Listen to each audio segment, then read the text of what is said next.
The train lurched to a stop with a metallic shriek that made Mara's teeth ache. Through the smudged window, Red Hollow looked like something dying.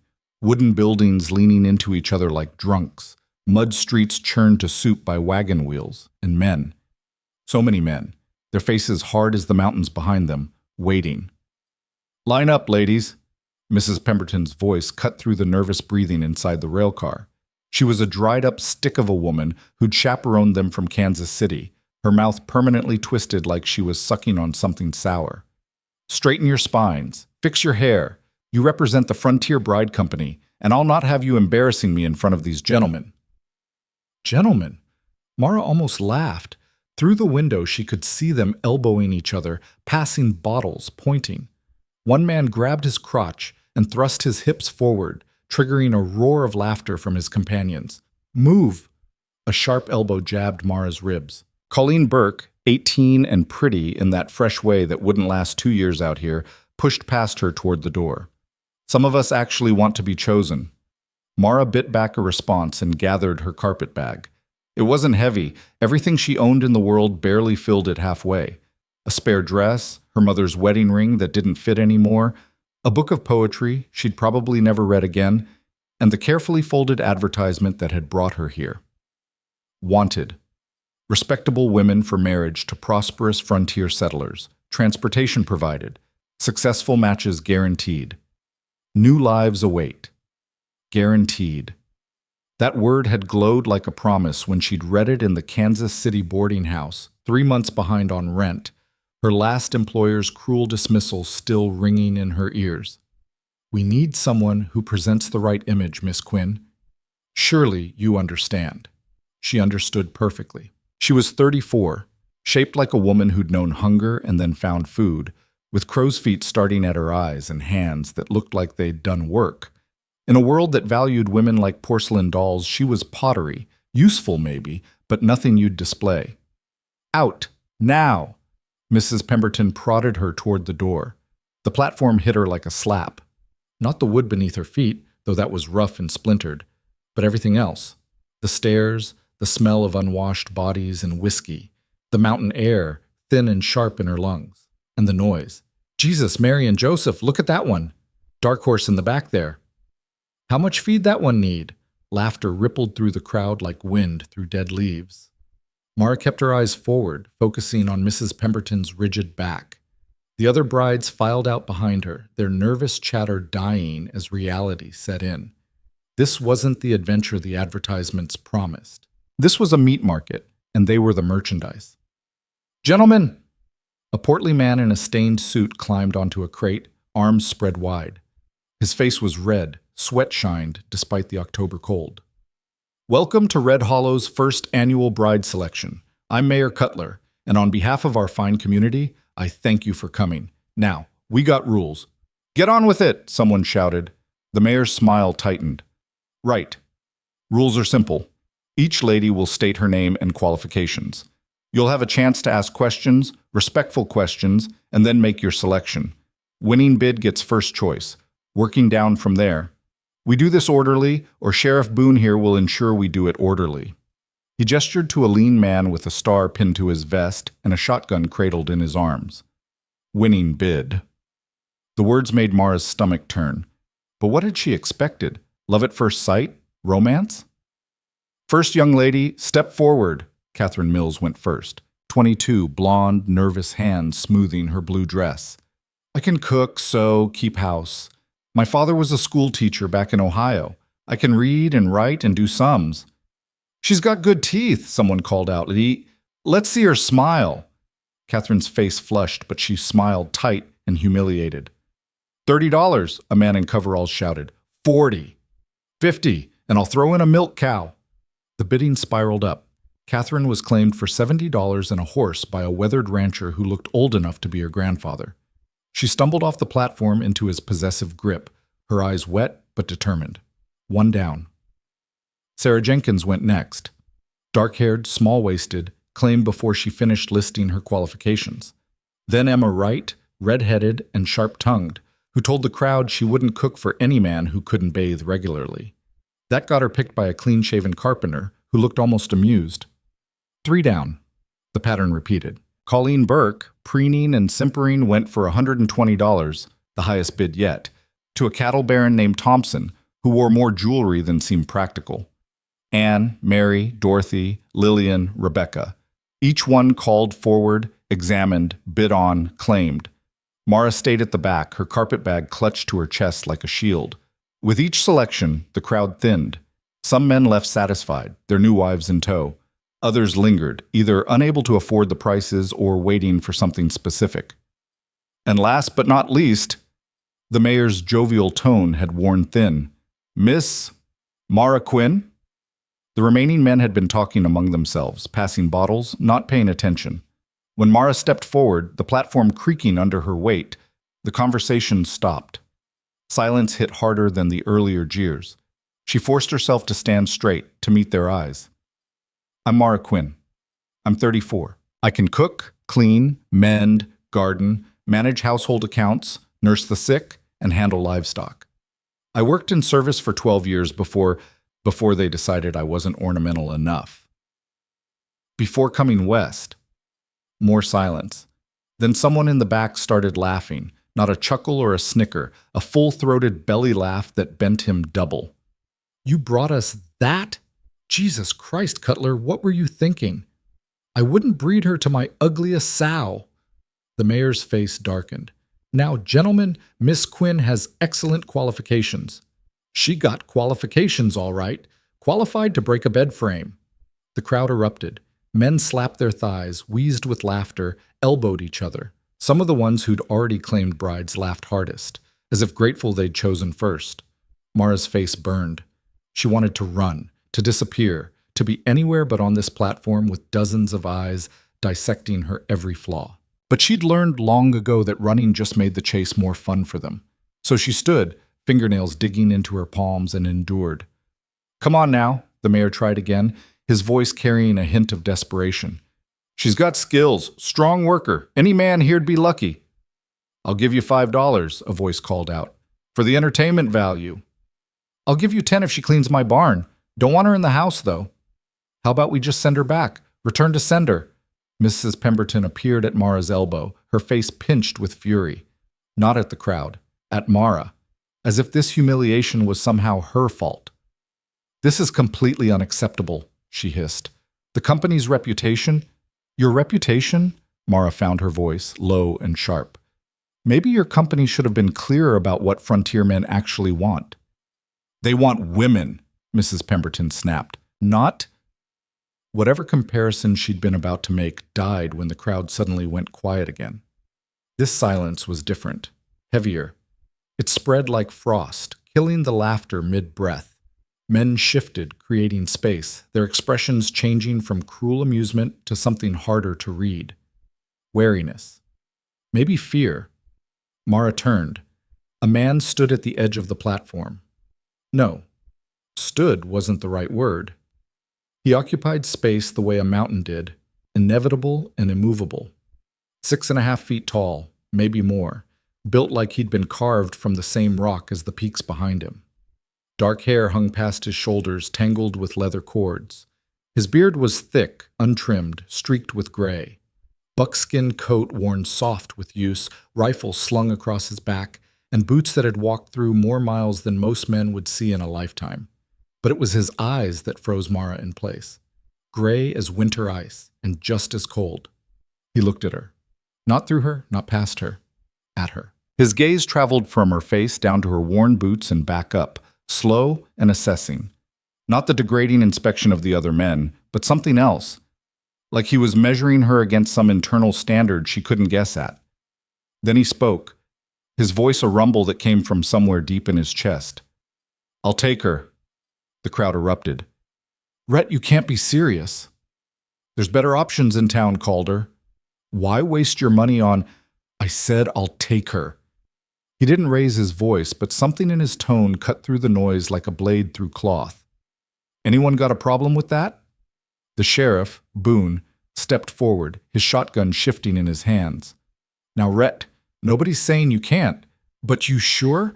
I mean, she's the last one, but that don't mean... How much? Rhett's eyes never left Mara's face. The mayor stumbled over his words. Well, technically, the bidding starts at not asking what it starts at, how much to end it. A pause. $200. Mara's breath caught. That was more than any of the other brides had brought, more than a year's wages for most men out here. Rhett reached into his coat and pulled out a leather pouch. He counted bills onto the mayor's outstretched palm, crisp, clean bills that looked strange in the muddy chaos of Red Hollow. When he finished, he turned back to Mara. "You got belongings?" She held up her carpet bag mutely. "That all?" She nodded. "Then let's go." He turned and started walking, not waiting to see if she'd follow. Mara stood frozen. This wasn't how it was supposed to happen. There should be conversation, questions, some kind of mutual agreement. The other brides had at least been introduced to their husbands, had a chance to— "Miss Quinn," the mayor's voice was tight. "I'd suggest you follow your husband. Rhett Calder's not a patient man." "But I haven't, we didn't even, you accepted the terms when you came west." Mrs. Pemberton's satisfaction was palpable. "The Frontier Bride Company fulfilled its obligation. You have been successfully matched. Now go." Mara looked at the crowd. Some men were still laughing, enjoying the absurdity of the mountain man claiming the unwanted bride. Others watched with expressions she couldn't read, pity maybe, or concern. A few looked relieved, as if a dangerous animal had been successfully diverted. She looked at Mrs. Pemberton's cold face, at the mayor's impatient scowl, at the platform where she'd been mocked and degraded and appraised like livestock. Then she looked at the man, Rhett Calder, who was already 50 feet away, walking toward the edge of town with the certainty of someone who knew exactly where he was going and didn't particularly care if anyone followed. She'd come west for a new life. Well, here it was. Not the life she'd imagined, but what in her 34 years had ever matched imagination? Mara stepped off the platform and followed. He didn't slow down, didn't check to see if she was behind him, just walked with that ground-eating stride that forced Mara to half-jog to keep up, her carpet bag banging against her hip with every step. They passed through Red Hollow's main street, if you could call 3 blocks of sagging buildings a street. A saloon bleeding piano music and cigarette smoke. A general store with a false front trying to look bigger than it was. A church with a crooked steeple. Men watched from doorways and porches, but nobody called out, nobody challenged. They just watched Rhett pass like they'd watch a storm move through, wary and still. At the edge of town, a massive horse waited. Not a horse, a beast. Black as midnight, standing at least 17 hands with hooves the size of dinner plates. It snorted when they approached, revealing teeth that could probably bite through bone. Rhett untied the reins and swung into the saddle with the ease of someone who'd done it 10,000 times. Then he looked down at Mara, waiting. She stared up at him, at the horse, at the stirrup that hung level with her chest. How exactly am I supposed to? For the first time, something that might have been amusement flickered in his eyes. He shifted back in the saddle and held out his hand. "Foot in the stirrup. I'll pull." "This is insane. Can't we get another horse or a wagon or— You want to walk 12 miles uphill?" 12 miles. Uphill.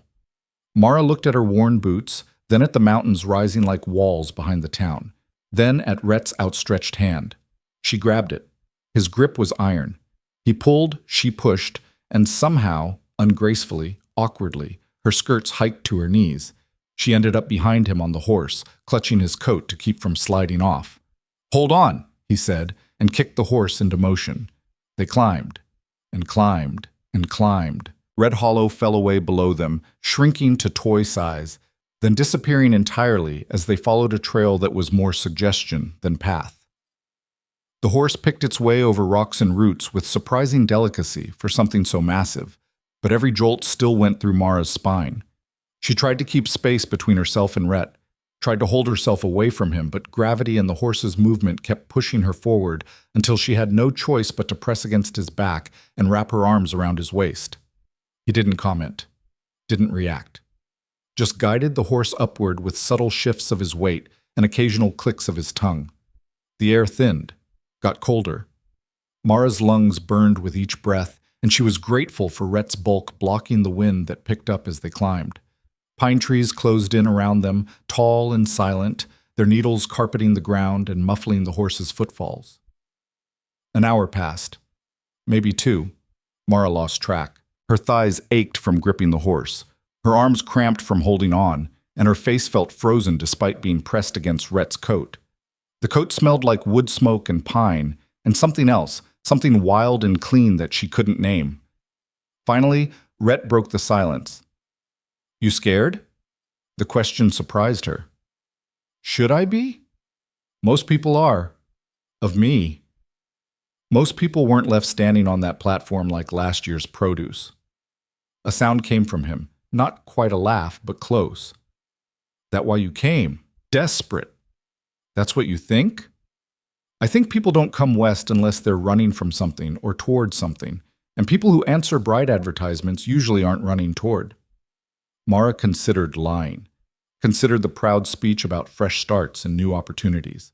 But she was too tired, too cold, and he'd already seen her at her lowest. What was the point? "I was a housekeeper for a family in Kansas City. 10 years. Then the wife decided I made her look bad. I was too plain to be threatening, but too competent to ignore. She convinced her husband to let me go. No reference, no final wages. Just out. I couldn't find other work, couldn't afford my room. The advertisement seemed like the only option that didn't end with me in a workhouse or worse. And now you're on a mountain with a stranger. How's that better? Ask me when we get wherever we're going." Another almost laugh. "Fair enough." They rode in silence for a while longer. The trail grew steeper, the trees denser. Somewhere in the distance, a bird called, something Mara didn't recognize, wild and lonely. "Why did you claim me?" The question came out before she could stop it. "You could have had your pick, the other brides, the women in town. Why the one everyone was laughing at?" Rhett was quiet for so long she thought he wouldn't answer. Then, "I don't care what people laugh at, and I needed someone strong." "Strong?" Mara almost laughed. "I'm many things, Mr. Calder, but you stood on that platform for 15 minutes while they tore you apart. Didn't cry. Didn't run. Didn't beg. You just stood there and took it." He glanced back at her, his gray eyes catching hers for a moment. "That's a kind of strong most people don't have, and up here, that's what matters." Before Mara could respond, the trees opened up. The cabin sat in a clearing, maybe an acre across, backed against a sheer rock face that rose another 100 feet above. It was larger than she'd expected, not some rough prospector's shack, but a proper 2-story structure built from massive logs, the chinking neat and tight, the roof solid shake shingle. Smoke curled from a stone chimney. Glass windows, actual glass, not hide or oilcloth, caught the afternoon sun. A covered porch wrapped around the front, and beyond it she could see a barn, a smokehouse, what looked like a root cellar built into the hillside. This wasn't a camp. This was a homestead. Rhett guided the horse to the barn and dismounted, then reached up to help Mara down. Her legs nearly buckled when her feet hit the ground. Hours on horseback after minimal riding experience had turned her muscles to water. She grabbed the saddle to steady herself. "You'll hurt tomorrow," Rhett said, matter of fact. "Day after'll be worse. Then it gets better." "Wonderful." He led the horse into the barn, which was as well maintained as the cabin, clean straw and organized tack, and began removing the saddle. Mara stood in the doorway, unsure what to do, watching him work with the efficiency of long practice. "Your wife," she finally said. "What happened to her?" His hand stilled for just a moment. "Who said I had a wife?" "You have a cabin like this. You know how to run a household. That doesn't just happen." "She died 3 years ago." The flatness in his voice told Mara not to push. "I'm sorry." He grunted and went back to tending the horse. After a moment he spoke again, his voice carefully neutral. "Emma? Her name was Emma. She was good. Better than I deserved. Fever took her in the middle of winter. Nothing I could do." "Any children?" "No, she wanted them. I kept saying we had time." He hung the saddle on a wooden rack with more force than necessary. "We didn't." Mara searched for something to say, some comfort to offer, but everything sounded hollow even in her head. So she just stood there, letting the silence say what words couldn't. When Rhett finished with the horse, He grabbed her carpet bag. She'd barely registered him taking it from her and headed toward the cabin. "Come on, I'll show you around." The interior matched the exterior, solid, well-made, cared for. The main room held a stone fireplace with a fire already burning, a table with 4 chairs, shelves lined with books and supplies, oil lamps on hooks.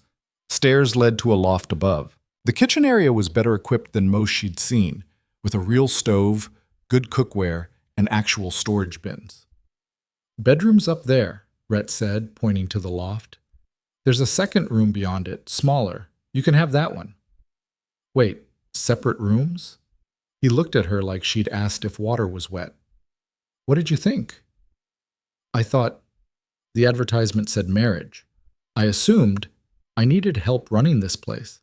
Someone to cook, clean, help with the animals, keep things going so I can focus on other work.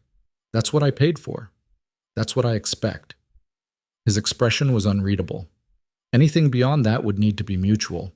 And I'm guessing after today you're not feeling particularly mutual about anything." Mara blinked. In all her fears about coming west, about being claimed by a strange man, this possibility had never occurred to her. "So you just want a housekeeper?" "I want a partner. Someone who can handle this place when I'm not here. Someone strong enough to survive up here." He set her carpet bag by the stairs. "The work's hard. The winters are brutal, and we're 12 miles from the nearest person, most of whom you met today. It's lonely and cold, and there's 1,000 ways to die if you're careless. But if you can handle it, you'll have a roof, food, and nobody to answer to but yourself and me. And if I can't handle it, then come spring, I'll take you back down to Red Hollow, and we'll part ways. No hard feelings." It was, Mara realized, the most honest proposal she'd ever received. No false promises of love or romance, no pretense of anything beyond mutual necessity, just cold, hard practicality. "What's the other work?" she asked. "The work you need me here so you can focus on." "Trapping. I run lines from here to 3 valleys over. Takes me 2, sometimes 3 weeks at a time." "And you'd leave me here alone?" "That's the point of having a partner." He studied her face. "That a problem?" Mara thought about the cabin, solid and warm, the barn, the supplies, the isolation. Thought about Red Hollow below, full of men who'd laughed at her. Thought about Kansas City and locked doors and nowhere to go. "No," she said slowly, "that's not a problem." "Then let's establish some rules." They sat at the table, good solid wood, handmade, and Rhett laid it out like a business arrangement, which Mara supposed it was. "You handle the cabin, cooking, cleaning, basic maintenance, garden in summer. Emma had a good one going, but it's gone to weeds. I'll show you where. Chickens need tending, eggs collecting. I've got 2 goats for milk. They're easy. The horse, Anvil. He'll need care when I'm gone." Anvil. Despite everything, Mara smiled. Appropriate name. Emma named him. Said he was solid and useful and would probably outlive us both. Something softened in Rhett's face for a moment, then hardened again. "You'll need to know how to shoot. I've never—" "You will. Bears come through sometimes. Wolves, mountain lions, though they're sneakier, and—" he paused. "Sometimes men. This far up, nobody comes by accident. Anyone who shows up, you need to be able to handle yourself until I get back." A chill ran through Mara that had nothing to do with the altitude. "Has that happened before?" "Twice. Claim jumpers thinking I'm sitting on silver deposits. I'm not, but try telling them that." His hand moved to rest on the pistol at his hip. Mara hadn't even noticed he was armed. "Both times I was here, but if I wasn't, you'd want me to be able to defend your property. I'd want you to be able to defend yourself." The distinction was subtle but important. "The property can be rebuilt. You can't." It should have sounded patronizing, the big, strong man teaching the helpless woman. But Rhett's tone was practical, almost clinical, like he was explaining how to repair a roof or salt meat. Basic survival skills, no more or less important than knowing how to bank a fire. "What do you get out of this?" Mara asked. "Besides a housekeeper, $200 is a lot to pay for someone to cook your meals." Rhett leaned back in his chair, his eyes distant. "You ever been up a mountain in winter? I mean, deep winter, when the snow's 10 feet high and you haven't seen another human being in 6 weeks?" "No." It changes you. First winter after Emma died, I barely made it through. Not because of the cold or the work, because of the silence. It gets in your head, makes you forget what your own voice sounds like. He focused on her again. I don't need a wife. I don't need intimacy. I'm not looking for that. But I need another person. Someone who can hold a conversation. Someone who can remind me that I'm still human and not just another animal surviving in these mountains. The honesty of it hit Mara like a physical blow. She'd expected demands, expectations, conditions, not this naked vulnerability wrapped in practical language. I can do that, she heard herself say. Be human with you. The corner of his mouth twitched. Then we have an agreement. He stood and moved to the kitchen, pulling down supplies with the ease of someone who knew where everything was. Within minutes, he had coffee brewing and was slicing bread and cheese. The domesticity of it was jarring. This massive, dangerous-looking man moving around the kitchen like it was the most natural thing in the world. You should eat, he said, setting a plate in front of her. Then rest. Tomorrow I'll start teaching you everything you need to know. We've got about 6 weeks before the first real snow. Mara picked up the bread. It was good, dense and hearty, clearly homemade. You bake? Had to learn after Emma. It's not that hard once you get the yeast right. They ate in comfortable silence. Or not comfortable, exactly. There was too much unknown between them for comfort, but not awkward either. Just two people sharing a meal, the fire crackling in the background, the mountain wind whistling softly around the eaves. When they finished, Rhett showed her to the smaller bedroom. It was sparse but clean. A narrow bed with thick quilts, a small table, hooks for hanging clothes, and a window that looked out over the valley they'd climbed up from. Red Hollow was invisible in the distance, swallowed by trees and shadow. I'm usually up before dawn, Rhett said from the doorway. But tomorrow, sleep as long as you need. We'll start easy. Thank you, Mara said, and meant it.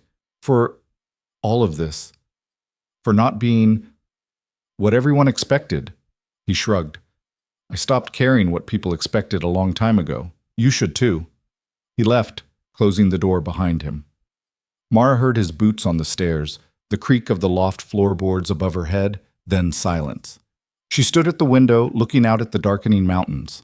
Below, somewhere in that darkness, Red Hollow buzzed with its petty cruelties and small-minded judgments. Men who'd laughed at her were probably still laughing, telling the story of the ugly bride and the crazy mountain man, getting drunker and meaner as the night wore on. But up here, the air was clean and cold and honest. The cabin was solid around her, and the man upstairs had seen her at her worst and said, "That's a kind of strong most people don't have." Mara pulled the thin curtain across the window and began unpacking her carpet bag. Her spare dress, her mother's ring, the poetry book, the advertisement. She looked at that last item, successful matches guaranteed, and almost laughed. Maybe it had been successful after all, just not in any way the Frontier Bride Company had imagined.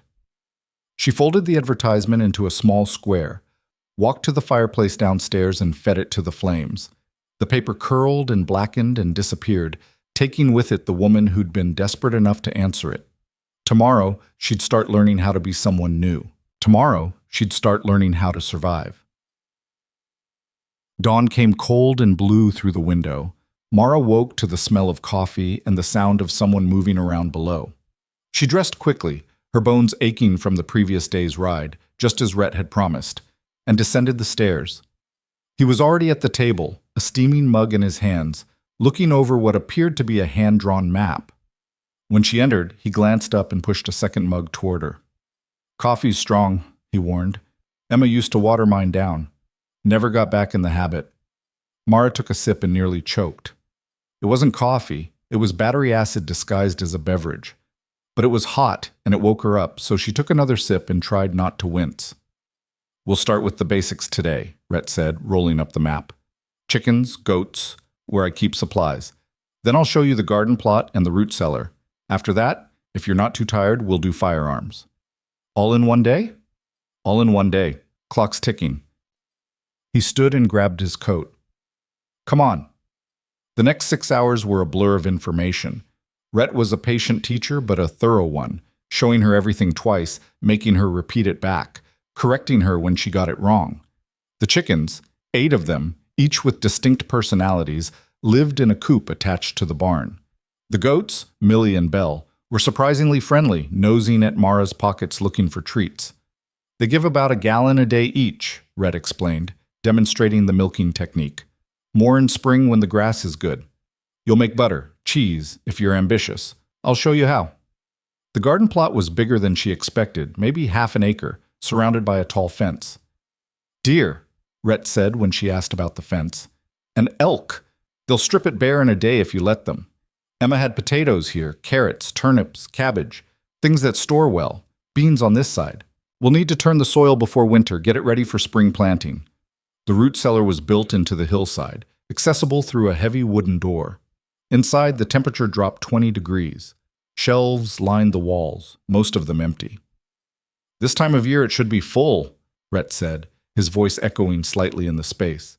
Preserved meat, vegetables, fruit, if you can get it.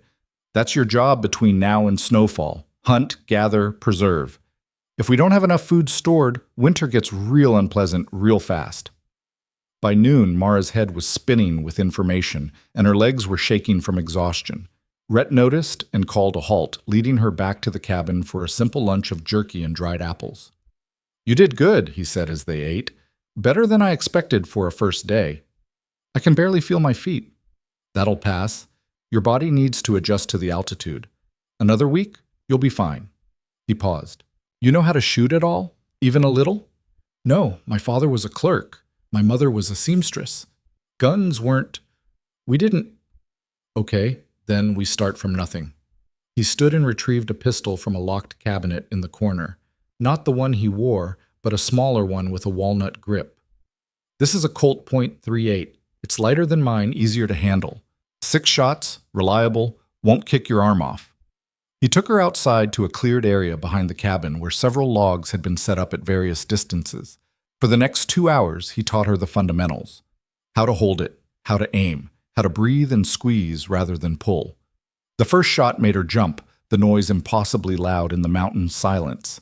The second shot went wide. The third and fourth missed entirely. Stop fighting it, Rhett said, standing behind her, his hands adjusting her grip. The gun's not your enemy. It's a tool. Respect it, control it, use it. The 5th shot clipped the nearest log. Better? He stepped back. Again. By the time the light started failing, Mara had burned through 3 boxes of ammunition and could hit the nearest target with reasonable consistency. Her ears rang, her hands ached, and she smelled like gunpowder. That's enough for today, Rhett said, taking the pistol and checking it with practice movements before sliding it into his belt. Tomorrow, we'll work on distance and moving targets. Moving targets? Bears don't stand still. That night, Mara fell asleep before the sun fully set, too exhausted to even undress properly. She dreamed of chickens and gunshots and endless mountains, and when she woke in the darkness, she couldn't remember where she was until she saw the window and the stars, so many stars, beyond it. The days that followed blurred together in a haze of work and learning. Rhett kept his word about starting easy, but his definition of easy would have killed most people. Every morning began before dawn. Every night ended with Mara so tired she could barely climb the stairs. But slowly, incrementally, she adapted. Her body changed first. The constant activity, the altitude, the simple food, it stripped away the softness she'd carried, replacing it with muscle and endurance. Her hands, already work rough, developed new calluses. Her lungs learned to pull oxygen from thin air. The ache in her legs faded to a dull awareness, then disappeared entirely. Her mind changed too. The careful deference she'd learned in service, yes ma'am, of course ma'am, whatever you think best ma'am, had no place here. Rhett didn't want obedience. He wanted competence. When she made mistakes, he corrected them directly. No games or passive-aggressive hints. When she did something right, he acknowledged it with a simple good, or that works, and moved on. It was strange, unsettling, and somehow liberating. 3 weeks in, Rhett announced he'd be leaving the next morning for his first extended trapping run. 2 weeks? Maybe 3, depending on what I find, he said over dinner. You'll be alone. You remember everything? Mara ran through the mental checklist they'd been building. Feed the animals twice a day. Collect eggs. Milk the goats. Keep the fire going but not too hot. Waste of wood. Check the meat in the smokehouse every 3 days. Water from the spring, not the creek. It's cleaner. If anyone comes up the trail, I see them before they see me, and I don't let them close to the cabin unless I'm sure. And if you're not sure? She patted the pistol now holstered at her own hip. Then I convinced them to leave. Something like approval flickered in his eyes. And if they won't leave, then I stop asking politely. Good. He leaned back, studying her across the table. You scared? Mara considered the question. A month ago, the idea of being alone on a mountain for 3 weeks would have terrified her. But now, after everything Rhett had taught her, after all the skills she'd acquired and rediscovered in herself. No, she said honestly. I'm not scared. You should be. A little. His expression was serious. Fear keeps you careful. Just don't let it make you stupid. That night, Mara lay awake in her small room, listening to Rhett move around upstairs, preparing for his departure. Tomorrow he'd be gone, and this cabin, these mountains, would be hers alone to manage. The old Mara, the one who'd stood on the platform in Red Hollow, would have panicked. But that woman was gone, burned away by cold air and hard work, and a man who'd seen strength where everyone else saw failure. This new Mara, harder, stronger, surer, looked out at the starlit peaks and smiled. Let him go. Let the mountain test her. She was ready. The cabin felt different in Rhett's absence. Not empty exactly. Too much of him remained in the worn grooves on the axe handle. The smell of tobacco that clung to the chair by the fire. The careful organization of tools and supplies. But quieter. Stiller. Like the mountain itself was holding its breath, watching to see what she'd do. Mara stood on the porch in the pre-dawn cold, watching his shape disappear down the trail. He hadn't said goodbye, just 2 weeks, and a nod before swinging onto Anvil's back and heading into the trees. No ceremony, no worry, just the assumption that she'd handle what needed handling. She went back inside and poured herself coffee, still too strong, but she'd gotten used to it, and looked around the main room. The fire needed tending, the breakfast dishes needed washing. Millie and Belle would be complaining about their late milking any minute now. Work didn't stop just because you were alone. Good. Work kept you from thinking too much. The first 3 days passed in a blur of routine. Up before dawn, tend the animals, check the traps Rhett had set near the cabin for rabbits and grouse, haul water, split kindling, cook, clean, repeat. At night, she'd sit by the fire with one of the books from Rhett's surprisingly extensive collection, mostly practical manuals on farming and animal husbandry, but also a few novels, their spines cracked from repeated reading, and listen to the mountain sounds. Wind in the pines, something small scurrying in the walls. Once, the distant scream of a mountain lion that made her hand drift to her pistol before she reminded herself it was miles away. On the 4th morning, she woke to find 3 inches of snow covering everything. Not the deep winter snow Rhett had warned about, just an early dusting, but it changed the world, muffled it, made everything clean and strange. She bundled up in Emma's old coat, too small in the shoulders but warm, and headed out to check on the chickens. They were huddled together in their coop, offended by the cold, clucking irritably as she scattered their feed. Belle and Millie seemed unbothered by the snow, nosing through it to reach the hay she'd put out. You two are tougher than me, Mara muttered, pressing her cold hands against Belle's warm flank during the milking. The goat turned her head and gave Mara a look that somehow managed to convey both judgment and tolerance. By midday, the snow had melted, except in the shadows, but the air stayed sharp and brittle. Winter was coming. She could feel it in her bones, in the way the light slanted lower each day, in how the wind had developed teeth. She spent the afternoon in the root cellar, taking inventory. It wasn't good. Maybe 2 months of stored food if she was careful, 3 if she was desperate. Rhett had been right. They needed more. A lot more. That evening, she took stock of what she knew how to do.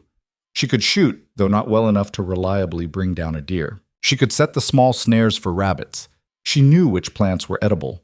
Rhett had shown her during their daily lessons, pointing out roots and berries and mushrooms, making her repeat their names until she had them memorized. She could preserve meat if she had meat to preserve. What she couldn't do was sit here and hope for the best. The next morning, she loaded her pack with water, dried meat, rope, and the pistol. She'd start with the nearby slopes, work her way through the areas Rhett had shown her, see what she could find. The chickens would be fine for a day. The goats had enough hay and water to last. The forest swallowed her within minutes of leaving the clearing. It was different being out here alone. Every sound sharper, every shadow a potential threat. But it was also beautiful in a way that took her breath. Sunlight filtered through the pine needles in shafts of gold. Frost still clung to the north-facing bark. Her footsteps crunched on fallen needles, loud in the silence.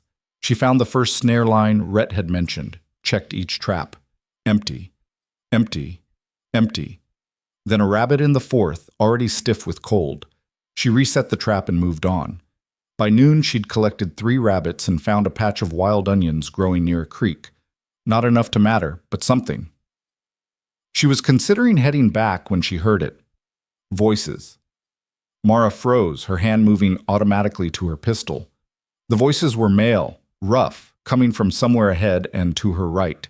She couldn't make out words yet, but the tone was clear, casual, careless, the sound of men who didn't expect to be overheard. She moved toward them without thinking, keeping to the thickest trees, placing each foot carefully to avoid snapping branches. Rhett's words echoed in her head. Anyone who shows up this far, you need to know why they're here. Through the trees, she caught glimpses of movement. 3 men, maybe 4, leading horses loaded with equipment. Mining equipment, she realized, picks and pans and what looked like sluice boxes. They were following a game trail that led parallel to the one she'd taken, heading vaguely in the direction of Rhett's cabin, though still a mile or more away. "Told you this whole ridge is played out," one of them was saying. "Calder's been up here 5 years. He'd have found anything worth finding. Unless he did find something and kept quiet about it." This voice was younger, eager. "You heard the stories same as me. Mountain man living alone, never comes to town except to sell furs. What's he doing with that money? Probably drinking it or saving it like a sensible person. Or he's got a strike he's not telling anyone about." A third voice, older and harder than the others. "Don't matter what he's got. He ain't here. We saw him head out 4 days ago. We got time to look around, see what there is to see. If he comes back and finds us, we're just prospectors who got lost. No harm, no foul." They passed within 30 yards of where Mara crouched behind a fallen log, close enough that she could see their faces. The young one couldn't have been more than 20, soft around the edges, probably down from some eastern city with dreams of striking it rich. The one who'd spoken first was older, weathered, looked like he'd been working claims his whole life without much to show for it. And the third made her skin crawl. He was big, not as tall as Rhett, but broader, with a face that looked like it had been in a lot of fights and won most of them. A scar ran from his left ear to his chin, pulling his mouth into a permanent sneer. And his eyes, when they swept the forest, were the eyes of someone who'd done worse things than trespass. They moved on, disappearing into the trees, their voices fading. Mara stayed frozen for a full 5 minutes after they were gone, her heart hammering against her ribs.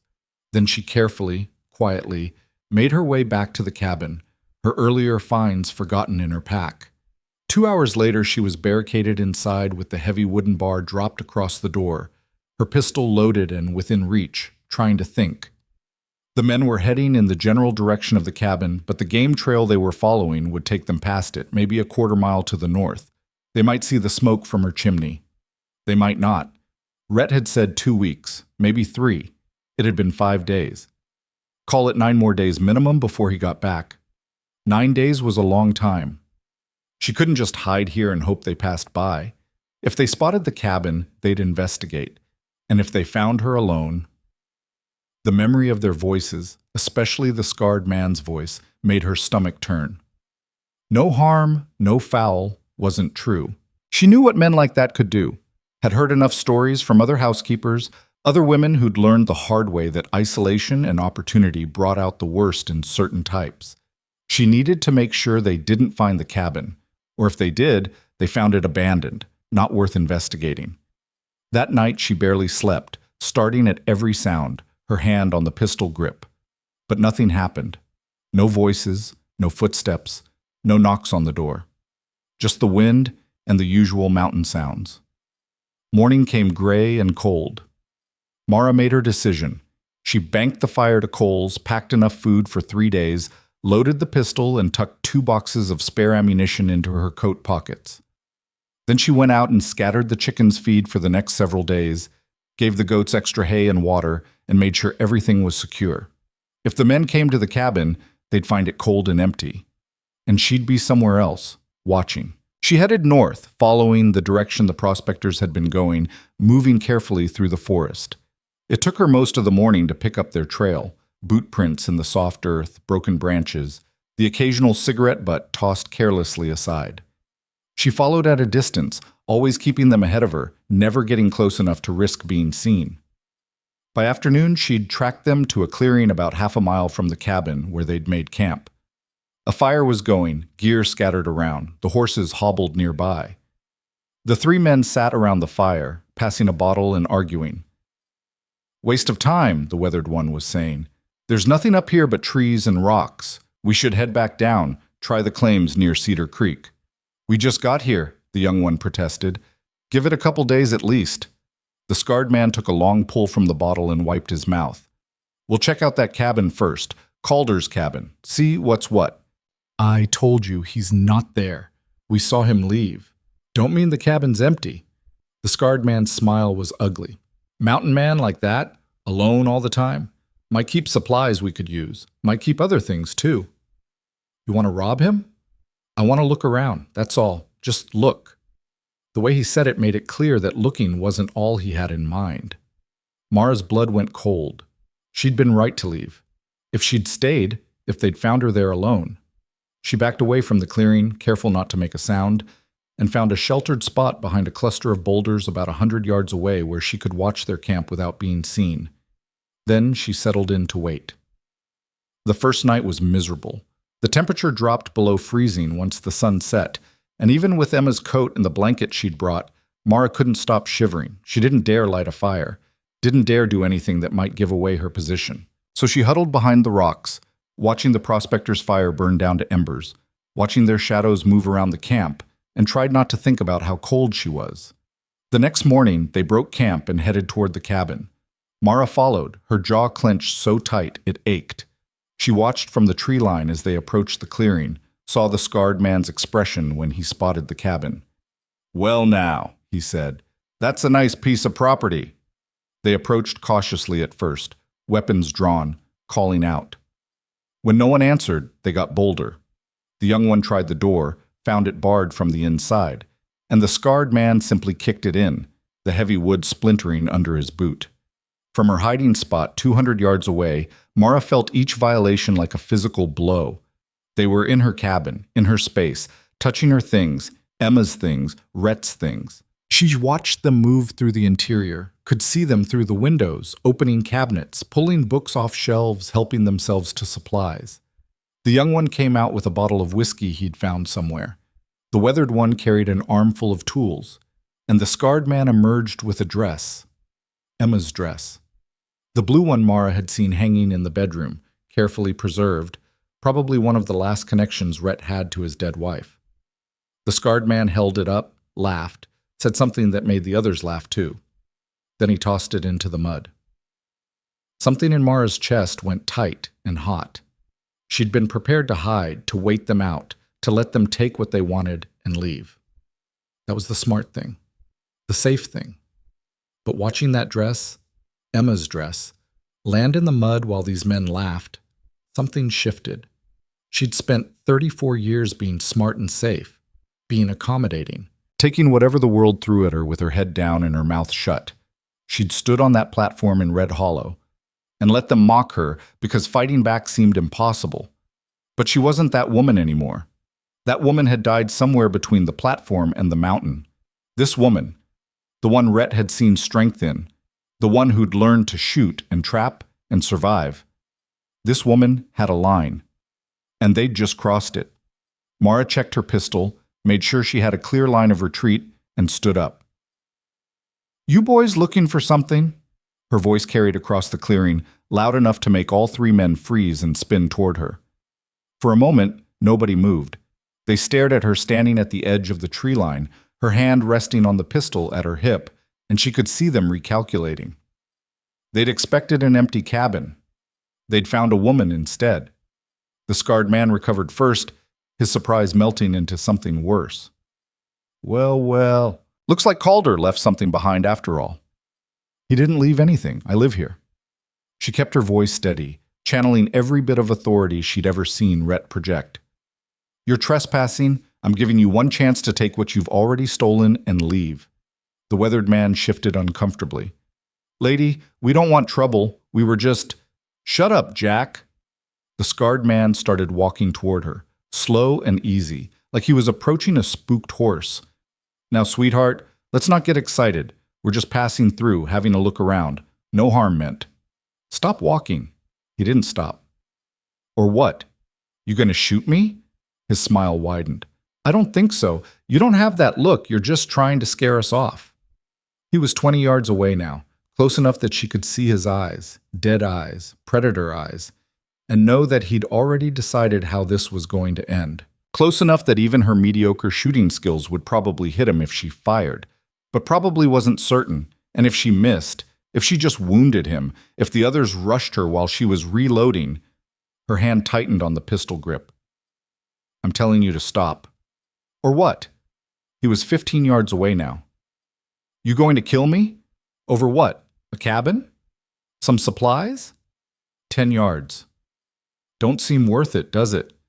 Mara's mind raced. She could run. She knew these woods better than they did, could probably lose them in the trees, but then they'd have the cabin. They'd take everything, destroy everything, and when Rhett came back, he'd find his home ransacked and his wife's things scattered in the dirt. The scarred man was 5 yards away now, his hand moving toward her. Let's just talk about this, sweetheart. I'm sure we can work something. She drew and fired in one motion. The bullet caught him in the thigh, high up near the hip. He went down hard, screaming, blood already soaking through his pants. The other two men scattered, diving for cover, shouting. Mara ran. She hit the tree line and kept going, branches whipping at her face, her breath burning in her lungs. Behind her, she could hear them shouting, the scarred man's screams turning to curses, someone yelling, "Get her! Get the bitch!" She ran for 10 minutes straight, following paths only she knew, doubling back, covering her tracks the way Rhett had taught her. When she finally stopped, chest heaving, she was a mile from the cabin in a ravine so choked with deadfall that anyone following would make enough noise to wake the dead. She'd shot a man. Actually shot him. The pistol was still in her hand, smoke still curling from the barrel, and she'd actually shot someone. She'd aimed for his leg, hadn't wanted to kill him, not that they'd believe that. They'd think she'd missed her shot at his chest. They'd be angry, vengeful. They'd hunt her. But she'd made them back off. Made them think twice. And more importantly, she'd showed them that the cabin wasn't undefended, that taking what they wanted wouldn't be as easy as they'd thought. Now she just had to figure out what to do next. The ravine offered good cover but no long-term shelter. She needed food, water, warmth.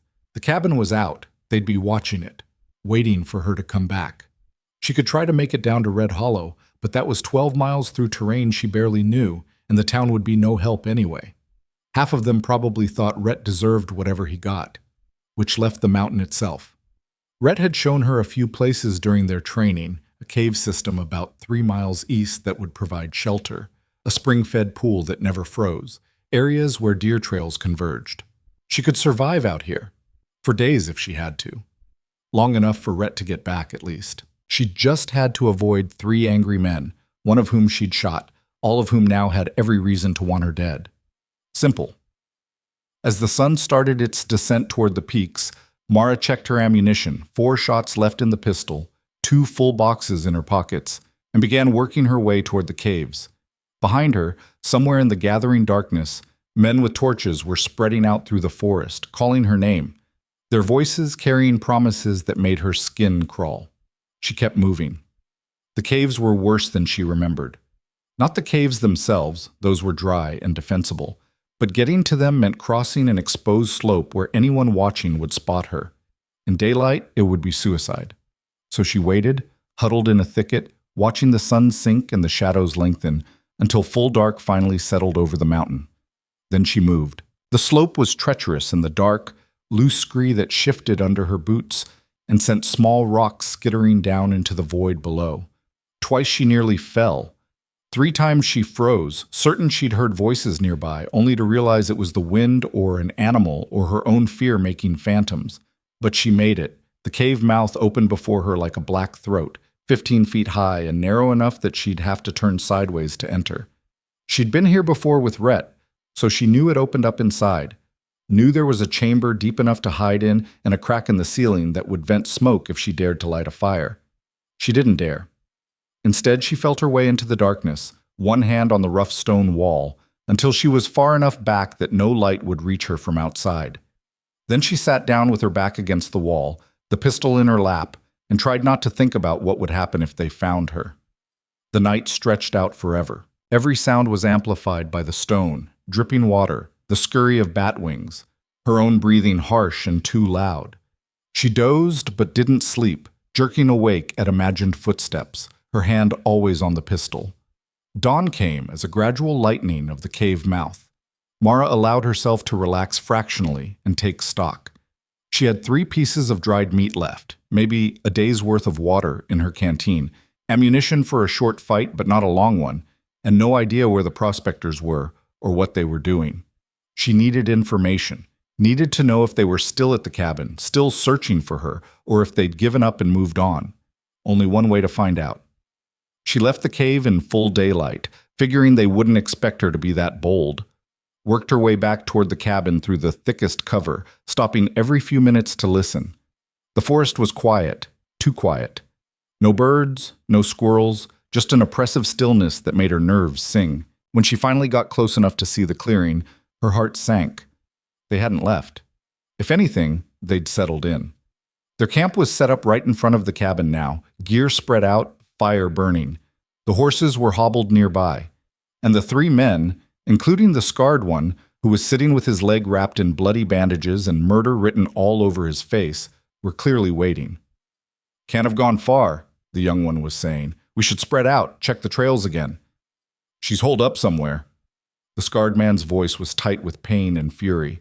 "Little bitch shot me. Shot me. When I find her, I'm going to—" "You're going to what, Garrett?" The weathered one, Jack, sounded tired. "Kill her? That's smart. Then we've got a dead woman and Calder coming back to find his place destroyed and his wife murdered. You think that ends well for us?" "She ain't his wife, probably just some whore he hired to keep his bed warm. Don't matter what she is, she's under his protection. And I heard stories about Rhett Calder. Man's killed claim jumpers before. You want to add killed the woman under his protection to the list of reasons he'll hunt us down? So we just leave?" Garrett's laugh was ugly.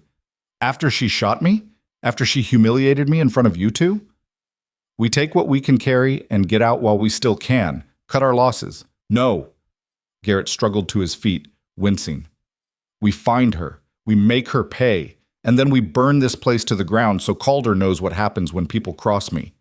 Jack opened his mouth to argue, but the young one interrupted. "Quiet. You hear that?" They all froze, listening. Mara's heart hammered.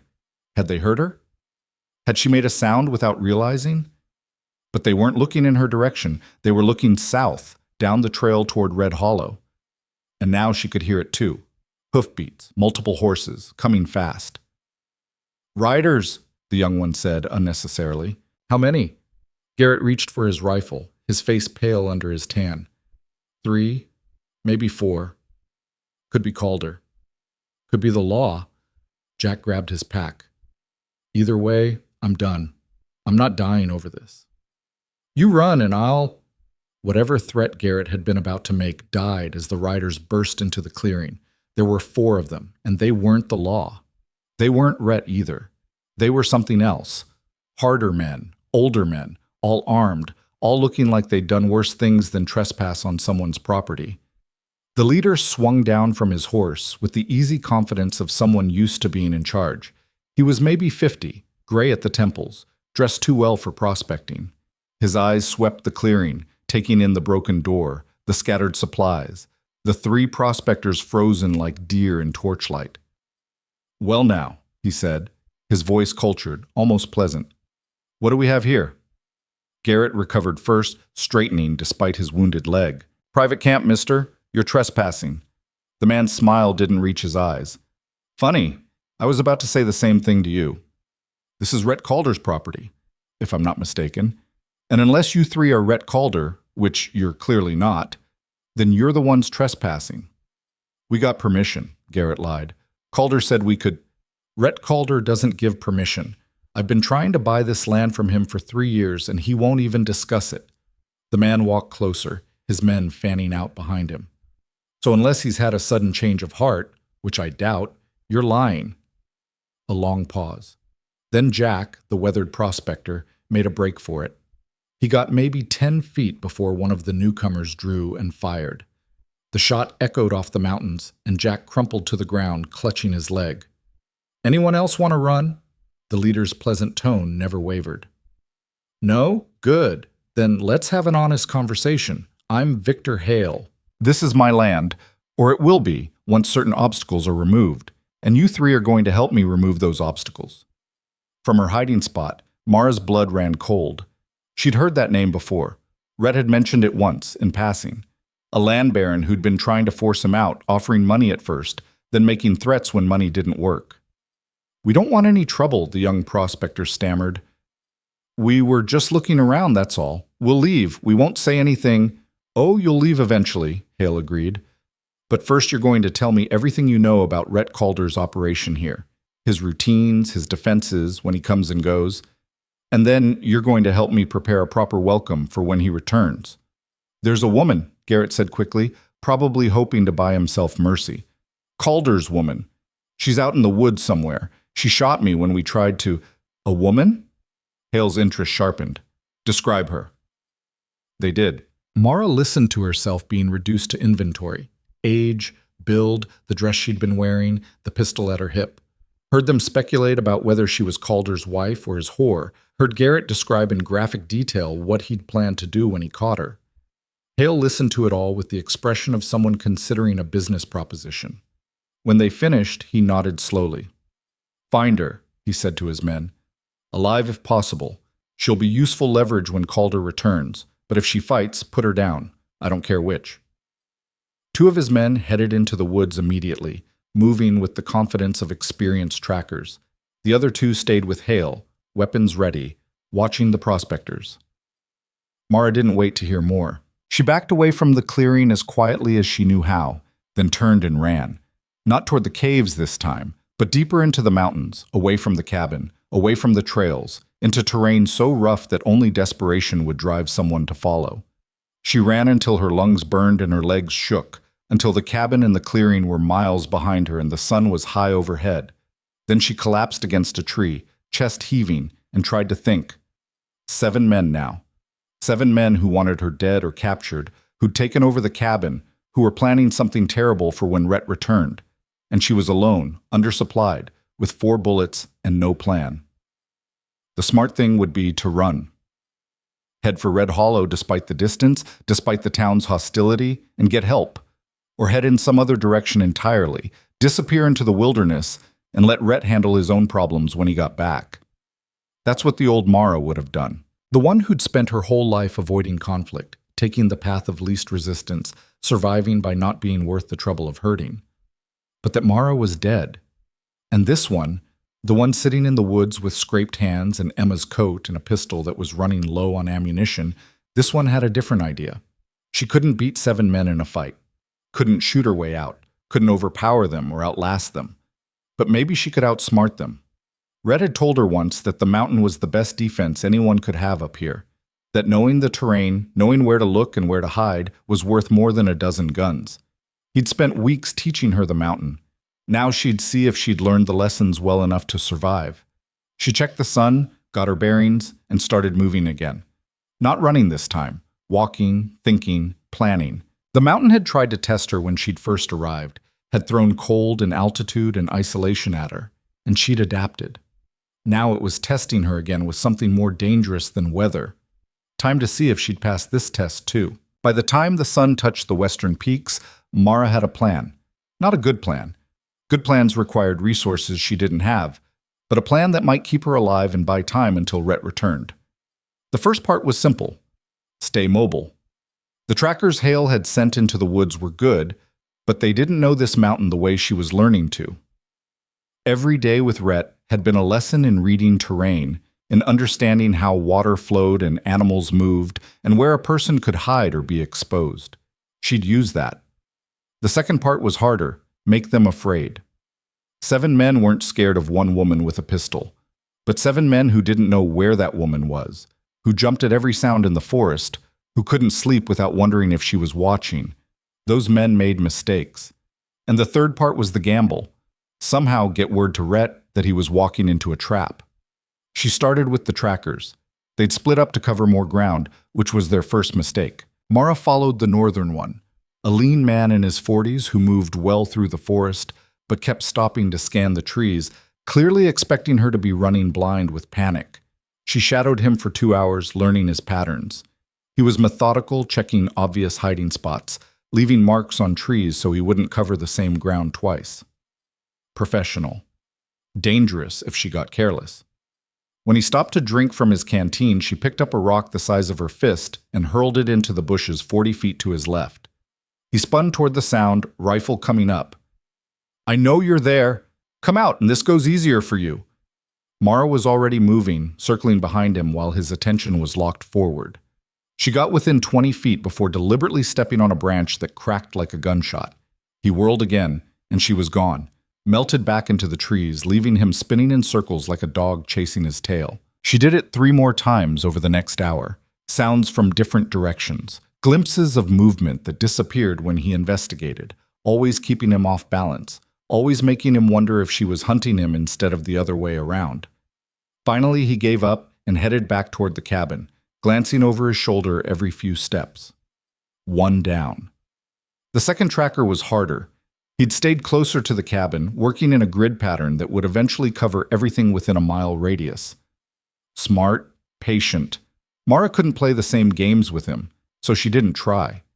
Instead, she found a game trail he'd have to cross and settled in to wait, pistol ready. When he appeared an hour later, moving carefully through the undergrowth, she let him get 10 feet past her position before she spoke. "You should go back." He froze, then turned slowly, rifle rising. But she'd already moved, the voice coming from where she'd been, not where she was now. "Tell Hale I'm not running. Tell him every night he stays on this mountain, someone doesn't wake up. Tell him to leave while he still can." Big talk from someone hiding in the bushes. "I'm not hiding. I'm choosing my moment." She let another beat pass. "This isn't your fight. Why die for someone else's land grab?" "I'm being paid to do a job." "You're being paid to die. Difference is, you're too stupid to know it yet." She heard him move, trying to track her voice, and she was already gone, working her way back toward the cabin through a route she'd memorized days ago. The confrontation had been risky. If he'd gotten lucky, if she'd miscalculated. But she'd accomplished what she needed. Now they knew she wasn't some terrified woman cowering in the woods. They knew she was watching, planning, waiting. Let them chew on that tonight when the darkness closed in and every sound became a potential threat. By full dark, she was positioned on a ridge overlooking the cabin. They'd posted guards, one by the door, one near the horses, rotating every few hours. The rest were inside, probably arguing about what to do next. She could see lamplight through the windows, shadows moving back and forth. Her cabin. Her windows. Her shadows. The anger that had been simmering since she'd watched them kick in the door flared hot again. She forced it down. Anger made you stupid. Made you take chances you couldn't afford. She needed to be cold, calculated. She waited until the guards changed at what she guessed was midnight. The man coming off duty was tired, stumbling slightly as he headed for the cabin. The new guard looked alert but kept his attention on the tree line, never thinking to check the ridge above. Mara lined up her shot carefully. Not at the guard. She wasn't ready to escalate to killing yet, and she couldn't afford to waste bullets. At the lantern hanging by the door.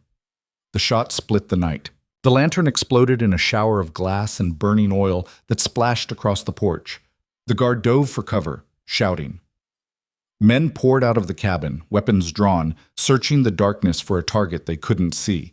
She was already moving, working her way along the ridge to a new position while they fired blind into the forest, wasting ammunition on shadows. Cease fire! That was Hale's voice, sharp with command. Cease fire, you idiots! Save your bullets for when you can actually see what you're shooting at. The guns fell silent. Mara could see them clustered near the cabin. Everyone jumpy, the burned porch still smoldering. Good. Let them know what it felt like to have their sanctuary violated.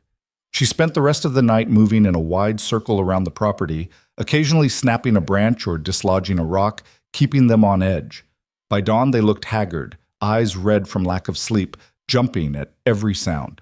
This is ridiculous, she heard the young prospector say. It's one woman, and we're acting like we're under siege. One woman who knows where we are while we don't know where she is, Jack muttered. He was still nursing his leg wound, leaning against the cabin wall. That's the definition of under siege, boy. Garrett, the scarred man, looked murderous. When I find her, you'll do nothing, Hale cut him off, because you're useless right now with that leg. And frankly, you're more liability than asset. In fact, all three of you are. He turned to his own men. Tie them up. What? Garrett's hand went to his gun, but two of Hale's men were already on him, disarming him efficiently. You can't. We had a deal. We had a conversation. Not the same thing. Hale watched dispassionately as the prospectors were bound and dragged to the barn. I'm tired of babysitting amateurs. You'll stay there until Calder returns, and then you'll serve as witnesses to his wife's unfortunate resistance when I was forced to defend myself. She's not his wife, Garrett spat. She's just The butt of a rifle caught him across the mouth, cutting off whatever he'd been about to say. Blood ran down his chin as they hauled him away. Mara watched it all from her perch, her jaw tight. Hale was consolidating control, eliminating variables. The prospectors had been useful idiots, and now they were just useful, 3 more bodies to blame things on if questions got asked later. Which meant Hale was planning something that needed plausible deniability. She needed to move faster. The next 2 days blurred into a desperate game of cat and mouse. Mara stayed on the move constantly, never sleeping more than an hour at a time, eating what she could scavenge, drinking from streams. Her ammunition dwindled, 3 bullets, then 2, as she took carefully chosen shots to keep Hale's men off balance. A coffee pot by the fire, a water barrel by the barn, a saddle cinch that sent one of the horses bucking when someone tried to mount it. Nothing lethal. Everything psychological. But she was wearing down. The cold was constant now, her lips cracked and bleeding, her hands numb even during the day. The food she'd brought was gone. She'd managed to trap 1 rabbit, but that had been yesterday, and hunger was starting to make her shaky. Worse, Hale had adapted. He'd pulled his men in tight, kept them working in pairs, never gave her an opening. And he'd started fortifying the cabin, boarding up windows, building firing positions, stockpiling supplies, turning her home into a fortress. On the 3rd night, exhausted and half-frozen, Mara made her way back to the cave system. She needed rest, needed warmth, needed to think. She just settled against the back wall, her eyes already closing despite her best efforts, when she heard it. Hoofbeats. Multiple horses, moving fast up the trail from Red Hollow. Her eyes snapped open. Rhett. It had to be Rhett, back early from his trapping run. She scrambled to the cave mouth and looked out. Dawn was just breaking, painting the sky in shades of gray and pink. And there, visible through the trees, she could see riders approaching the cabin. 4 of them. But even from this distance, even in the dim light, she could tell something was wrong. The silhouette in front was too small to be Rhett, and they were coming from the wrong direction, from Red Hollow, not from the north where his trap lines were. She watched as they reached the clearing, watched as Hale came out to meet them, watched as they talked, too far away for her to hear the words, but the body language was clear. These weren't enemies. These were reinforcements. 11 men now. 11 men between her and her home. She was still processing this when movement caught her eye. Something on the northern trail, just visible through the trees. A lone rider, massive even at this distance, on a horse that looked like it was carved from midnight. Rhett.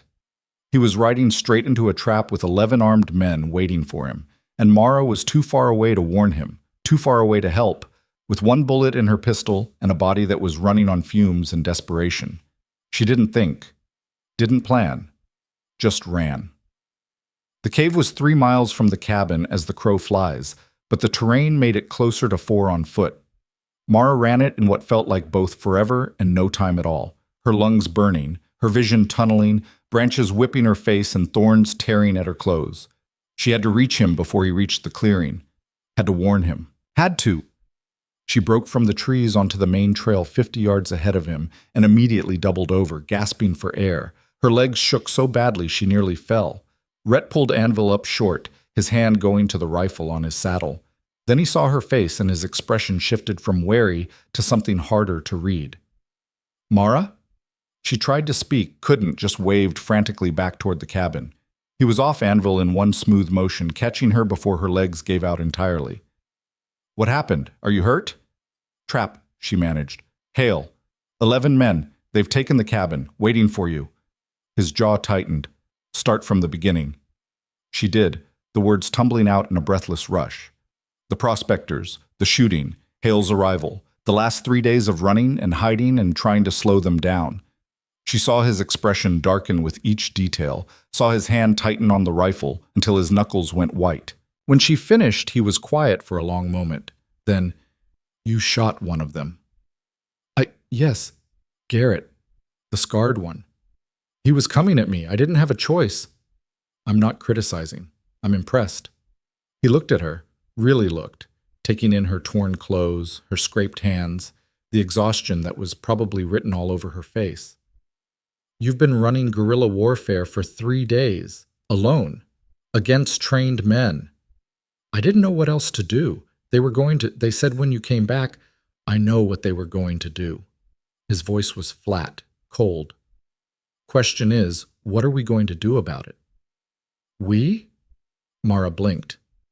Rhett, there's 11 of them, armed, organized, dug in at the cabin. We can't take them in a straight fight, he agreed, so we won't fight straight. He led Anvil off the trail into heavy cover, then pulled his rifle from the saddle. You said Hale has lookouts? 2. 1 north, 1 south. The rest are at the cabin. And the prospectors? Tied up in the barn last I saw. Hale double-crossed them. Rhett's smile was thin and sharp. Good. Angry men make useful distractions. He checked his rifle, then pulled 2 more pistols from his saddlebags and handed her one. You're down to 1 bullet? How did you... Counting shots is part of staying alive. Here, 6 more. He pressed a box of ammunition into her hands. How's your aim when you're not exhausted and starving? Better than it was, not as good as it needs to be. Honest, I like that. He studied the trail, clearly thinking. They're expecting 1 man riding in alone. Probably planning to let me get close, then open up from cover. Classic ambush. So we don't give them what they're expecting. Exactly. He looked at her. How well do you know the North Ridge? The one overlooking the cabin? Well enough. Could you get there without being seen? In daylight? Maybe. Probably. That's not good enough. I need definitely. Mara thought about the route she'd been using the last few days, the paths she'd memorized, the cover she'd learned to exploit. Yes, definitely. Then here's what we're going to do. His plan was simple in theory, terrifying in practice. Mara would circle around to the North Ridge while Rhett created a distraction from the south. Once she was in position, she'd provide covering fire while he dealt with the lookouts and worked his way to the barn to free the prospectors. The prospectors, presumably motivated by being betrayed and bound, would help even the odds. Then they'd see what happened next. That's not a plan, Mara said. That's barely a suggestion. You got a better one? No. Then we work with what we have.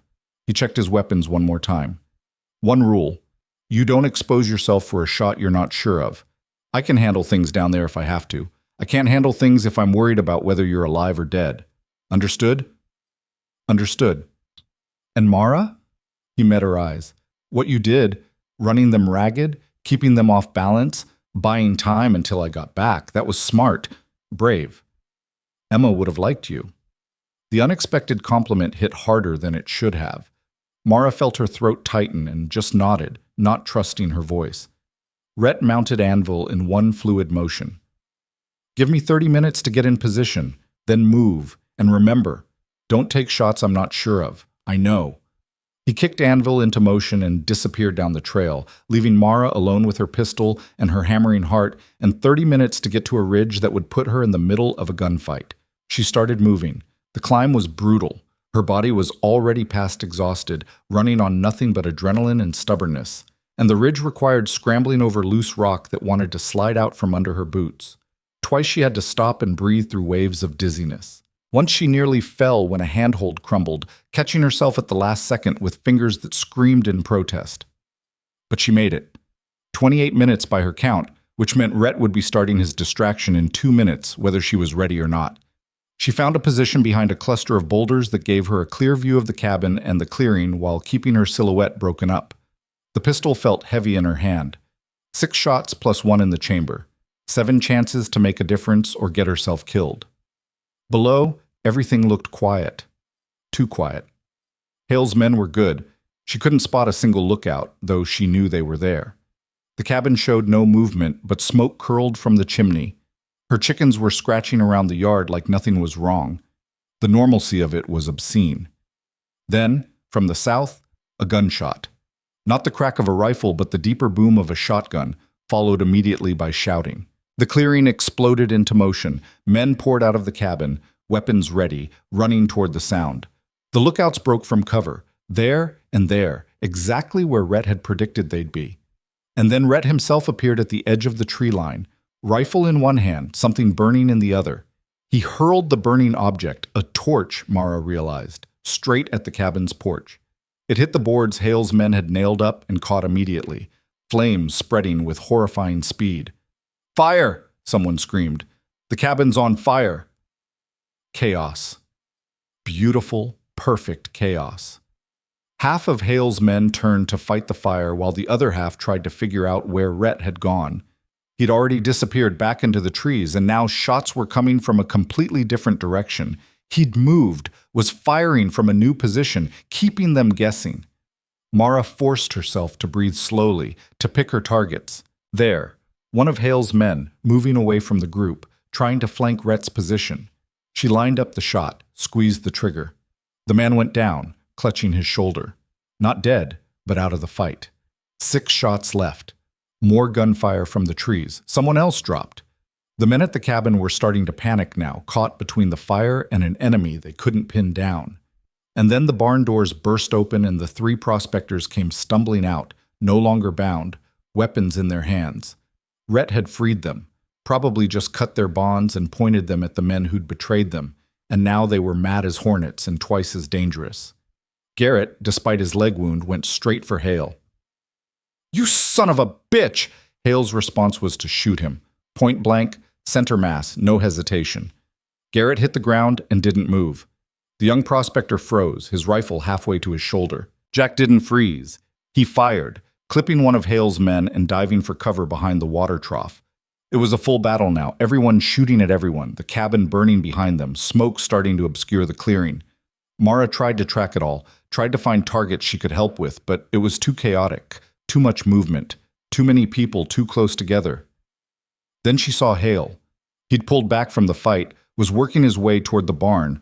No, past the barn, toward the tree line. He was running, leaving his men to die while he escaped. She didn't think, just moved, scrambling down from the ridge as fast as she dared, her eyes locked on Hale's retreating figure. He was going to get away. He'd started this, destroyed her home, killed people, and he was going to walk away and probably do it again to someone else. Not if she could help it. She hit the clearing just as Hale reached the trees. He must have heard her because he turned, his pistol coming up faster than she expected. She dove left as he fired, the bullet close enough that she felt it pass. She came up with her own pistol aimed at his chest. "Don't." He lowered his gun slowly, his expression calculating. "Mrs. Calder. Or should I say, the woman who's been making my life difficult. You made your own life difficult when you came here. I came here because this land is sitting on a silver deposit worth $50,000, maybe more. And Calder's too stubborn to sell, too stupid to mine it himself." Hale's smile was cold. All he had to do was name his price. Instead, he chose this. He chose to keep what's his. You chose to try and take it. And you chose to get in the middle. Bad decision. His hand twitched toward his gun. Mara fired. The shot took him in the chest, high and right. He staggered back, eyes wide with surprise, and fell. She stood over him, her pistol still raised, watching him bleed. "You're not going to help me?" His voice was already weak. "Why would I?" "Because I'm dying." He coughed, blood on his lips. "Because it's the decent thing to do." "Decency is for people who haven't tried to burn my home down." She knelt beside him, keeping the pistol trained on his chest. "How many men are left?" "Go to hell." "You're going first, but I'm asking if you want it to be fast or slow." She let that hang in the air. "How many men?" "4," he gasped, "plus whatever of those prospectors are still breathing." "Good." She stood. "Someone will probably come help you, or they won't. Either way, you've got about 5 minutes before it doesn't matter." She left him there and headed back to the clearing. The gunfire had stopped. Smoke hung thick in the air, and the cabin was fully engulfed now, flames reaching for the sky. Mara's heart clenched. Everything she'd worked for, everything Emma had built, going up in ash and ember. But then she saw Rhett, standing near the barn, very much alive.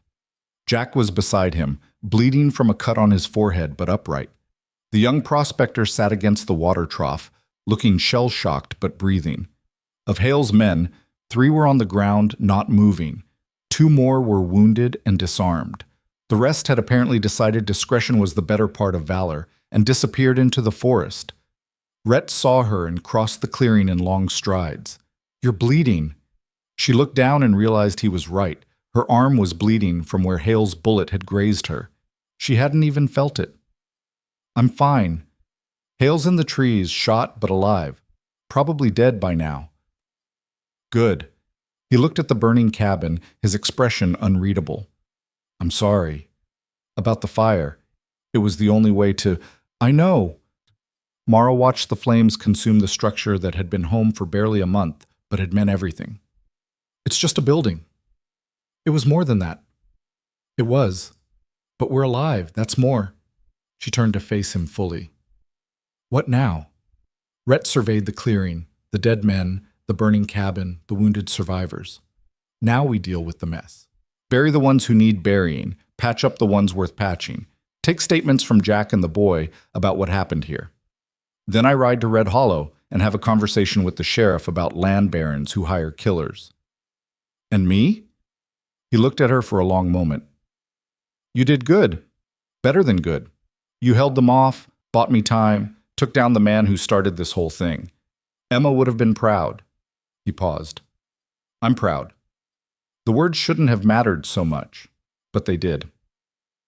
The next hours were grim work. They buried the 4 dead, 3 of Hale's men and Garrett, in shallow graves at the edge of the property.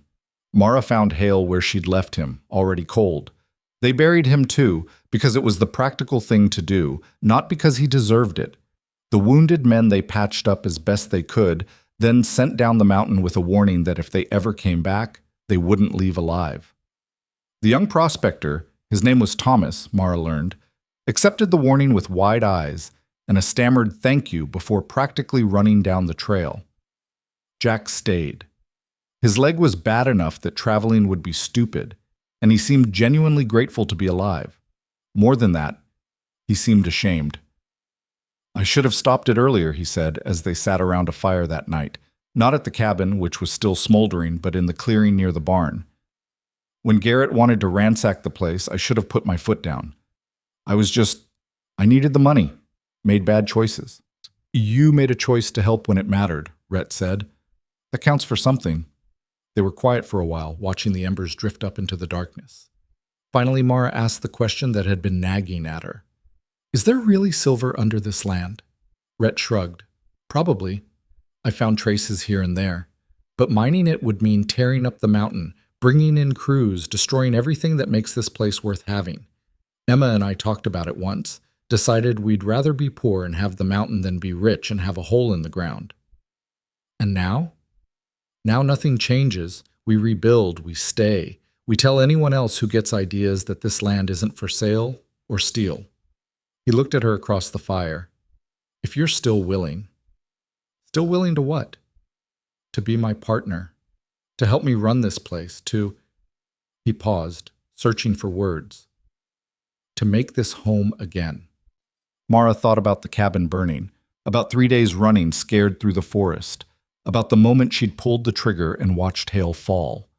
Thought about standing on that platform in Red Hollow, unwanted and mocked, and the man who'd stepped forward without hesitation.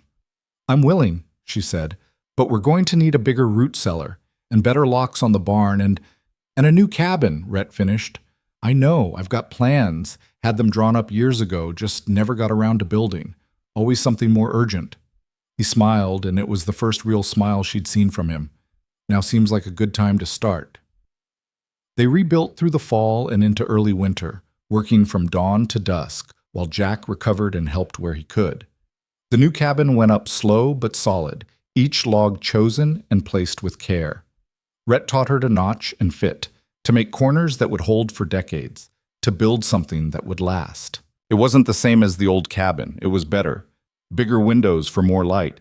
A second bedroom on the main floor instead of in the loft. A root cellar twice as large, dug deep into the hillside. And a porch that wrapped all the way around, giving views of the valley in every direction.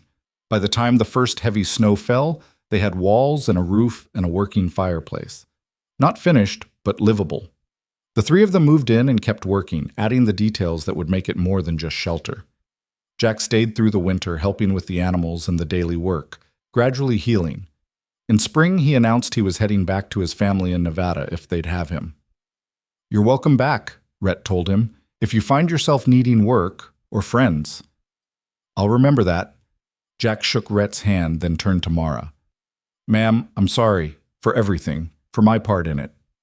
You helped when it mattered, Mara said, echoing Rhett's words from months ago. That's what I'll remember. He left at dawn, riding one of the horses Hale's men had abandoned. They watched him disappear down the trail, then turned back to the cabin, their cabin, and got back to work. Summer came, and with it the garden bloomed better than it had in years. The chickens laid eggs like it was going out of style. Belle and Millie produced 2 kids each, doubling their milk production. And slowly, carefully, Mara and Rhett built something neither of them had quite intended, but both recognized as inevitable. Not romance, exactly. Nothing as simple as that. But partnership, respect, and a bone-deep understanding that they'd survived something together that would have broken most people separately. One evening in late July, as they sat on the new porch watching the sun paint the mountains gold and red, Rhett said, You know, we never actually got married. Legal married, I mean. Does that matter? Might, if someone else comes along trying to claim you're not really my wife. Or if... He trailed off. If what? If you wanted it to be real, instead of just convenient. Mara considered this. Considered the man beside her, scarred, difficult, impossible, and decent in ways that mattered. Considered the life they'd built on this mountain, brick by brick and board by board. Considered the woman she'd become in the process, someone she barely recognized from the one who'd stood on that platform 9 months ago. I think, she said slowly, it's already real. Has been for a while. We just hadn't said it out loud. Rhett nodded, his expression softening in a way it rarely did. Then I'm saying it. You're not my housekeeper, or my employee, or my convenient arrangement.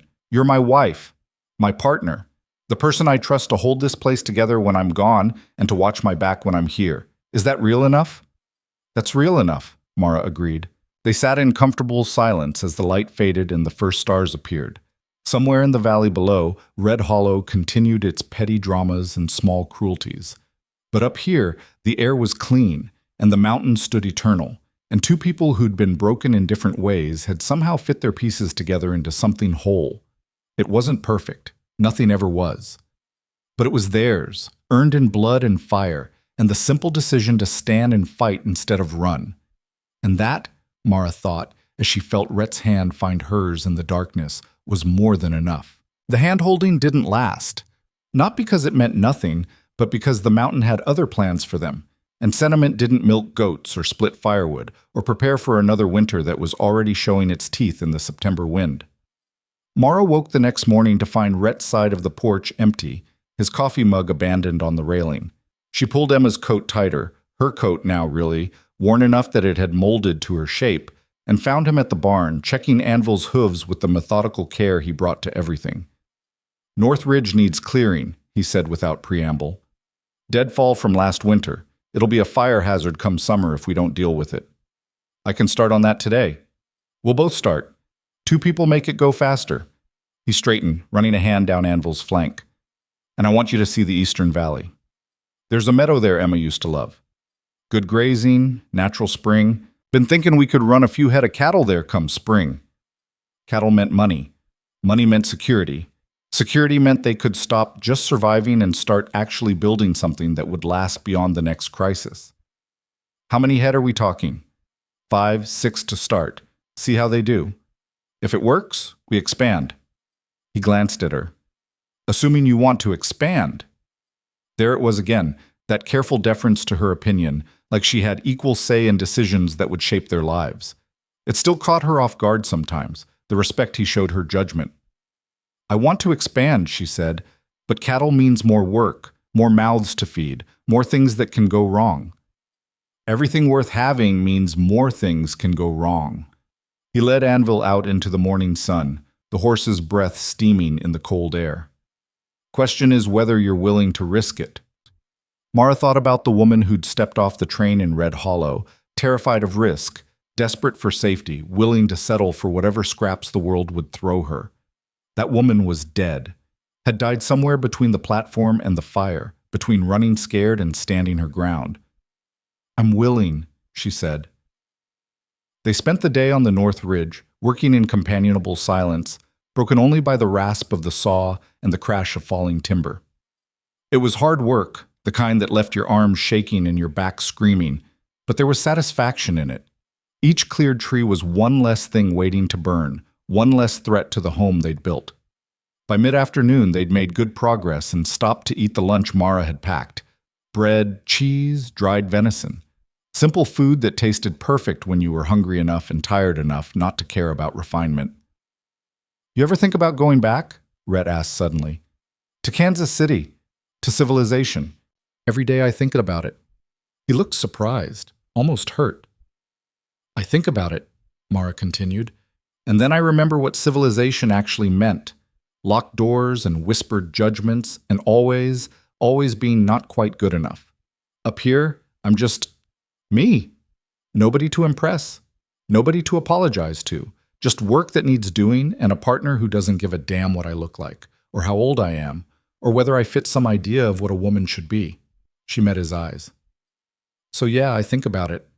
And then I remember why I stay." Rhett was quiet for a moment, chewing slowly. Then, "I think about Emma. Every damn day. Think about how she'd handle things, what she'd say, whether she'd approve of the choices I'm making." He paused. "Think she'd like you."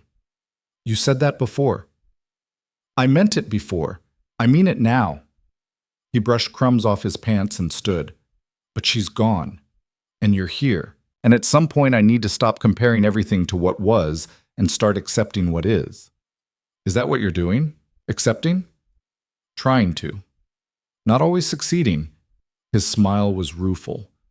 "Turns out grief doesn't follow a schedule, just keeps showing up whenever it feels like it." They worked until dusk, then headed back to the cabin with arms full of kindling and bodies aching in that good way that comes from honest labor. Dinner was simple, beans and cornbread, and they ate by firelight while planning the next day's work. It was domestic, ordinary, exactly the kind of evening Mara had never imagined having, and exactly what she'd needed without knowing it. The routine held for 3 weeks. Work during the day, simple meals at night, the slow accumulation of small victories that added up to something larger. The root cellar filled with preserved vegetables and smoked meat. The barn got a new roof. The chicken coop expanded to accommodate the growing flock. Everything pointed toward winter, with the confidence of people who'd prepared properly and knew they could handle whatever came. Then Sheriff Boone showed up. Mara spotted him first, coming up the trail on a gray mare that looked like it had seen better days. She was in the garden, pulling the last of the carrots, when movement caught her eye. For a moment her hand went instinctively to her hip before she remembered she'd left the pistol inside. Old habits. Good habits, maybe. Rhett, she called toward the barn. Company. He emerged with his rifle already in hand, relaxed but ready. When he saw who it was, some of the tension left his shoulders, but not all of it. Sheriffs didn't ride 12 miles uphill for social calls. Boone dismounted slowly, moving like a man with arthritis or old injuries or both. He was lean and weathered, probably 60, with the kind of face that had seen too much and stopped being surprised by human ugliness decades ago. Calder, he said by way of greeting. Then, with a tip of his hat, Mrs. Calder. Sheriff? Rhett didn't lower the rifle. Long way to come for a conversation that could have happened in town. Town's where the problem is. Boone tied his mare to the porch railing and turned to face them fully. Mind if we talk inside? My bones don't appreciate this cold like they used to. Mara put coffee on while the men settled at the table. Boone took in the new construction with an appreciative eye, nodded at the solid workmanship, then got down to business. Victor Hale had a brother, he said without preamble. Ned Hale. Runs the mining operations out of Cedar Creek. He's been asking questions. What kind of questions? Rhett's voice was carefully neutral. The kind that start with, what happened to my brother? And end with, who's going to pay for it? Boone accepted the coffee Mara offered him with a grateful nod. Now, I explained the situation, how Victor came up here with hired guns, how he tried to force you off your land, how it ended badly for everyone involved. I showed him the statements from that prospector, Jack, was it, and the kid. Both of them swore it was self-defense, that you and your wife were defending your property. Which we were, Mara said. Which you were, Boone agreed. Problem is, Ned doesn't care about the truth. He cares that his brother's dead and someone needs to answer for it. He's been talking about filing a lawsuit, claiming wrongful death. Says you two murdered Victor in cold blood for his land claims. That's insane, Mara said. He came here with 11 men. I know what he did. Boone held up a hand. I believe you. Most people believe you. But Ned's got money and lawyers and connections in the territorial government. He can make your lives difficult if he wants to. Very difficult. Rhett leaned back in his chair, his expression unreadable. What's he want? To make an example, I think. Show people that crossing the Hales has consequences, even if you're in the right. Boone took a long drink of coffee. Or maybe he just wants blood for blood. Hard to say with that family. They've got a mean streak a mile wide and the resources to indulge it. So we're supposed to what? Hide? Run? Pay him off? I'm not saying you should do anything except be careful. Watch your backs. Maybe consider coming down to Red Hollow for the winter where there's other people around. Harder to make someone disappear when there's witnesses. This is our home, Mara said quietly. We're not leaving it. Boone studied her for a moment, something like approval in his eyes. Figured you'd say that. Your husband already told half the town as much after the incident. Got to say, when I heard Rhett Calder had gotten himself a mail-order bride, I thought it was a damn fool idea. Man like him doesn't need complications. He smiled slightly. But you're not a complication, are you? You're an addition. Is there a point to this visit besides warnings? Rhett's patience was clearly wearing thin. The point is, I wanted you to hear it from me, not from Ned's lawyers when they show up with papers. The point is, you've got friends in Red Hollow, more than you think. And if Ned tries anything, legal or otherwise, we'll back you. The point is, he paused, choosing his words carefully. The point is, this territory's changing. Used to be a man could handle his own problems his own way. Now there's laws and courts, and people who think civilization means you can't defend what's yours without asking permission first. It's probably progress, but it makes life harder for people like you. People like us, Mara repeated. What does that mean? People who don't bend, who don't apologize for taking up space, who look at the world and say, this is mine, come take it if you dare. Boone stood, his coffee finished. It's a compliment, Mrs. Calder, but it's also a warning. People like that make powerful enemies. He left shortly after, declining their offer of a meal or a place to stay the night, saying he wanted to get back before full dark. They watched him disappear down the trail, then turned to face each other. Thoughts? Rhett asked. I think we just got told we have a target on our backs. Had that already. Hale painted it there himself. This is different. This is legal trouble. Courts and lawyers and... She trailed off, frustrated. I don't know how to fight that. Same way you fight anything else. You don't back down. You don't give them what they want. You make it cost more than they're willing to pay. He headed for the barn. Come on, we've got work to do. Work? Rhett, did you hear what he... I heard. Ned Hale wants to make trouble. Fine, let him try. But he'll have to come up here to do it, and when he does, he'll find exactly what his brother found. This land doesn't give up easy, and neither do we. It was bravado, probably. Ned Hale couldn't be fought with rifles and determination alone. But it was also true in the way that mattered. They wouldn't run, wouldn't surrender, would make anyone who wanted to take what they'd built pay every step of the way. The work became more focused after that, not just preparing for winter, but preparing for siege. Rhett reinforced the barn doors with iron bars. They moved more ammunition inside, stockpiled enough food for 3 months of isolation. Mara practiced shooting every day until her accuracy improved from adequate to reliable. They mapped out escape routes, fallback positions, ways to signal each other if they got separated. This is paranoid, Mara said one afternoon after they'd spent 2 hours setting up an early warning system of bells and tripwires around the property. This is prepared, Rhett corrected. Paranoid is when you're worried about threats that don't exist. These threats exist, we're just making sure they don't catch us off guard. Do you think he'll actually come? Ned Hale? If he's anything like his brother, yes. Eventually. Rhett tested one of the tripwires, nodded in satisfaction when the bell gave a clear ring. Men like that don't forget, don't forgive. They just wait for the right moment. The first snow came in late October, earlier than expected. Not the light dusting that melted by noon, but a real storm that dumped 6 inches overnight and showed no signs of stopping. Mara woke to a world transformed, everything white and silent, the familiar shapes of trees and rocks made strange by their covering. She found Rhett already outside, clearing a path to the barn. He'd been up for hours, judging by the amount of work done. Animals are fine, he said when she joined him with a second shovel. Feed's holding. Water's not frozen yet, but will be soon. We'll need to chop ice twice a day once it sets in. They worked together, their breath steaming, their movements synchronized in a way that only came from practice. Shovel, throw, step, repeat. The rhythm was almost meditative. Tell me about your family, Mara said suddenly. I told you about mine, the clerk father, the seamstress mother. But you never talk about where you came from. Rhett was quiet for so long she thought he wouldn't answer. Then, nothing much to tell. Father was a farmer in Missouri. Good man, hard worker, dead before 50 from working too hard. Mother followed him a year later. I had 2 brothers. Both went off to war, both came back in boxes. I was too young to fight, which probably saved my life but didn't feel like a favor at the time. How'd you end up here? After the war, there was nothing left. Farm was gone, family was gone, everything I knew was just ash and memory.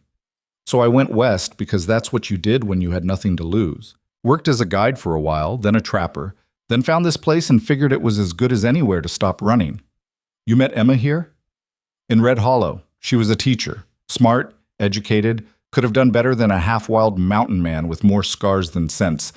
But she saw something in me I didn't see in myself, convinced me I was worth saving. He leaned on his shovel. Spent 10 years trying to be the man she thought I was. Then she died, and I figured I'd wasted the effort. Until you showed up and reminded me that maybe Emma was right after all. The vulnerability in his voice was startling. Rhett didn't do vulnerable. He did practical and stoic and occasionally grim, but not this raw honesty that made Mara's chest tight. You didn't waste anything, she said quietly. The man Emma saw is the man I see. The one who stepped forward when no one else would. The one who treats me like a partner instead of property. The one who's teaching me that strength isn't what you look like. It's what you do when everything's falling apart. Rhett met her eyes, and for a moment the world contracted to just the 2 of them standing in the snow, shovels in hand, surrounded by the mountain's silence. Then Anvil whinnied from the barn, breaking the moment, and they both laughed. Awkward, relieved laughs that acknowledged what had almost been said and chose to leave it unspoken for now. The storm lasted 3 days. By the time it cleared, they were snowed in properly, the trail down to Red Hollow buried under drifts that would take weeks to melt. It should have felt like imprisonment. Instead, it felt like sanctuary. They fell into winter routines. Morning chores before dawn, reading by firelight in the evenings. Mara had discovered Rhett's collection included Shakespeare and Dickens alongside the practical manuals. Long conversations that ranged from practical matters to philosophy to shared memories of lives left behind. And silence, when silence felt right, the kind of comfortable quiet that only came from genuine companionship. One evening in late November, as they sat by the fire with books neither of them were really reading, Mara said, "I'm happy." Rhett looked up. "What?" "I'm happy. Right now, here, with you. I'm happy." She said it like a confession, like admitting something dangerous. "I don't think I've been happy since I was a child. Maybe not even then. But right now, I am. Good." "That's it? Just good?" "What do you want me to say? That I'm glad? I am. That I'm happy too. I am that too." He set his book aside. "Mara, I spent 3 years after Emma died going through the motions, surviving but not living. You changed that, changed me, made me remember that life's worth more than just not dying. So we're both happy then. Looks like. That's terrifying." He laughed, a real laugh that transformed his face. "It is, isn't it? Happiness always is. Because once you have it, you can lose it. And losing it the second time is worse than never having it at all. So what do? We protect it. We fight for it. We don't take it for granted." He stood and held out his hand. "And we don't waste time worrying about losing it when we could be enjoying having it." She took his hand and let him pull her up. They stood close, the fire warm at their backs, the mountain cold beyond the walls, and for once neither of them overthought what happened next.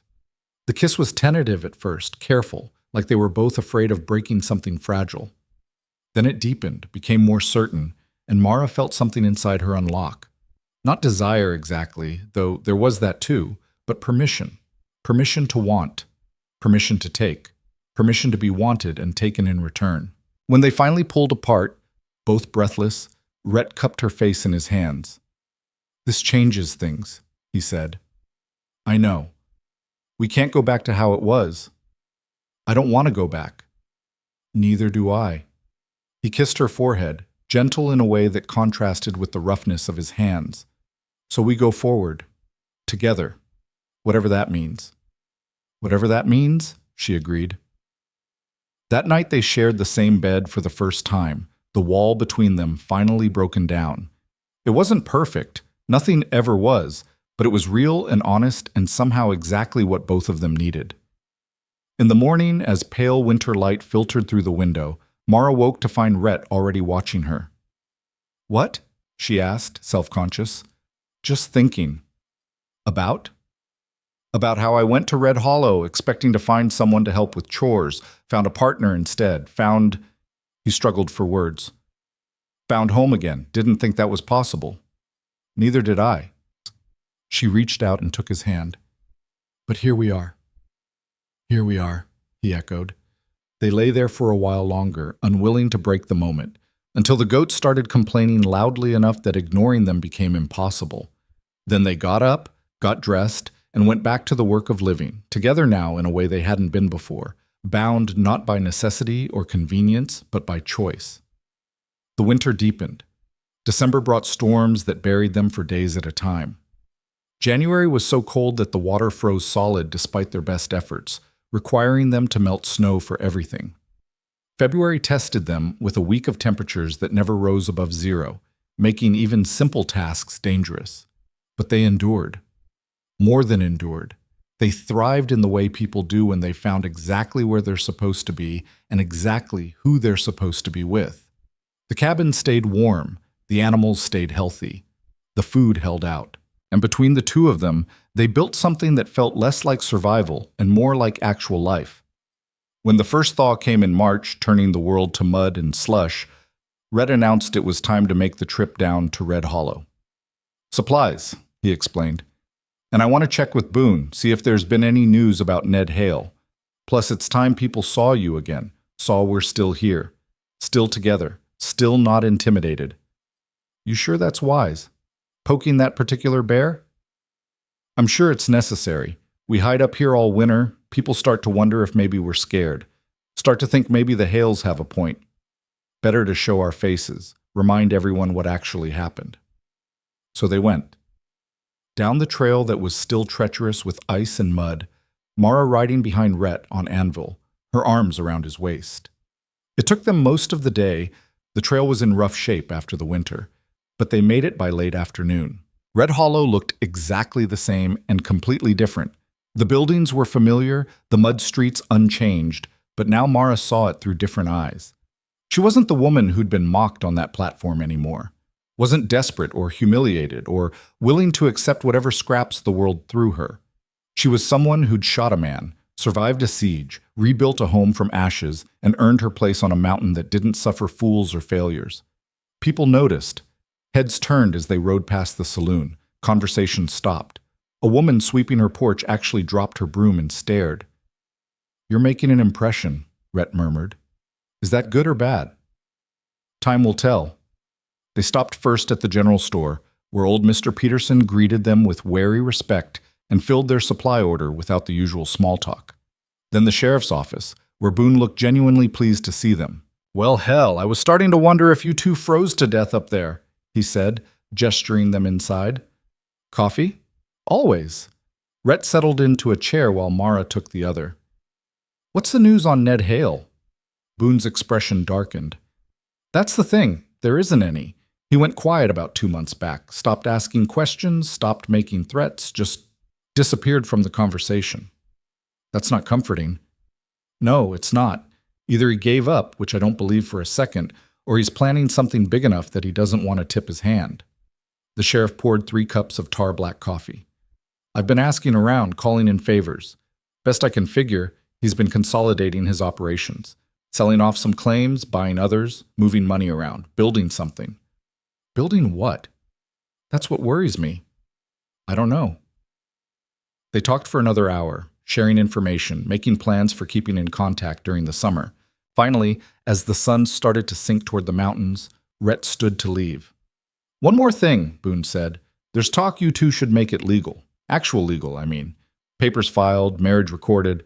Right now, if something happened to one of you, the other's claim to that property could be disputed, especially with the Hales looking for angles." "We're married," Mara said. "I know you are. But the territory doesn't, and that matters more than it should." He pulled a form from his desk. 5 minutes to fill this out. I witness it, and you're protected. Both of you." Rhett looked at Mara. "Your call." She thought about it, about the difference between what they had, which was real and earned and tested by fire, and what the government required, which was just ink on paper. But Boone was right. The world ran on paper and signatures, and refusing to play that game out of pride would be stupid. "Let's do it," she said. They filled out the forms, signed where indicated, and watched Boone add his own signature as witness. Just like that, on paper at least, they were officially married. It should have felt more significant. Instead, it felt like a formality, a bureaucratic acknowledgement of what had already been true for months. "Congratulations," Boone said with a slight smile. "You're now legally what you've been practically since last fall. Feel different?" "Not even a little bit," Rhett said. They left the office and started toward where they'd tied Anvil, but stopped when they saw the crowd gathered around the hitching post. Maybe 20 people, some she recognized from the platform, others new faces. And standing at the front was a woman Mara had almost forgotten about, Mrs. Pemberton, the Frontier Bride Company chaperone who'd looked at her with such contempt 9 months ago. "Mrs. Calder," she said, and the formal address was somehow more insulting than anything she could have said. "How unexpected to see you again." "Why?" Mara kept her voice level. "This is where I live."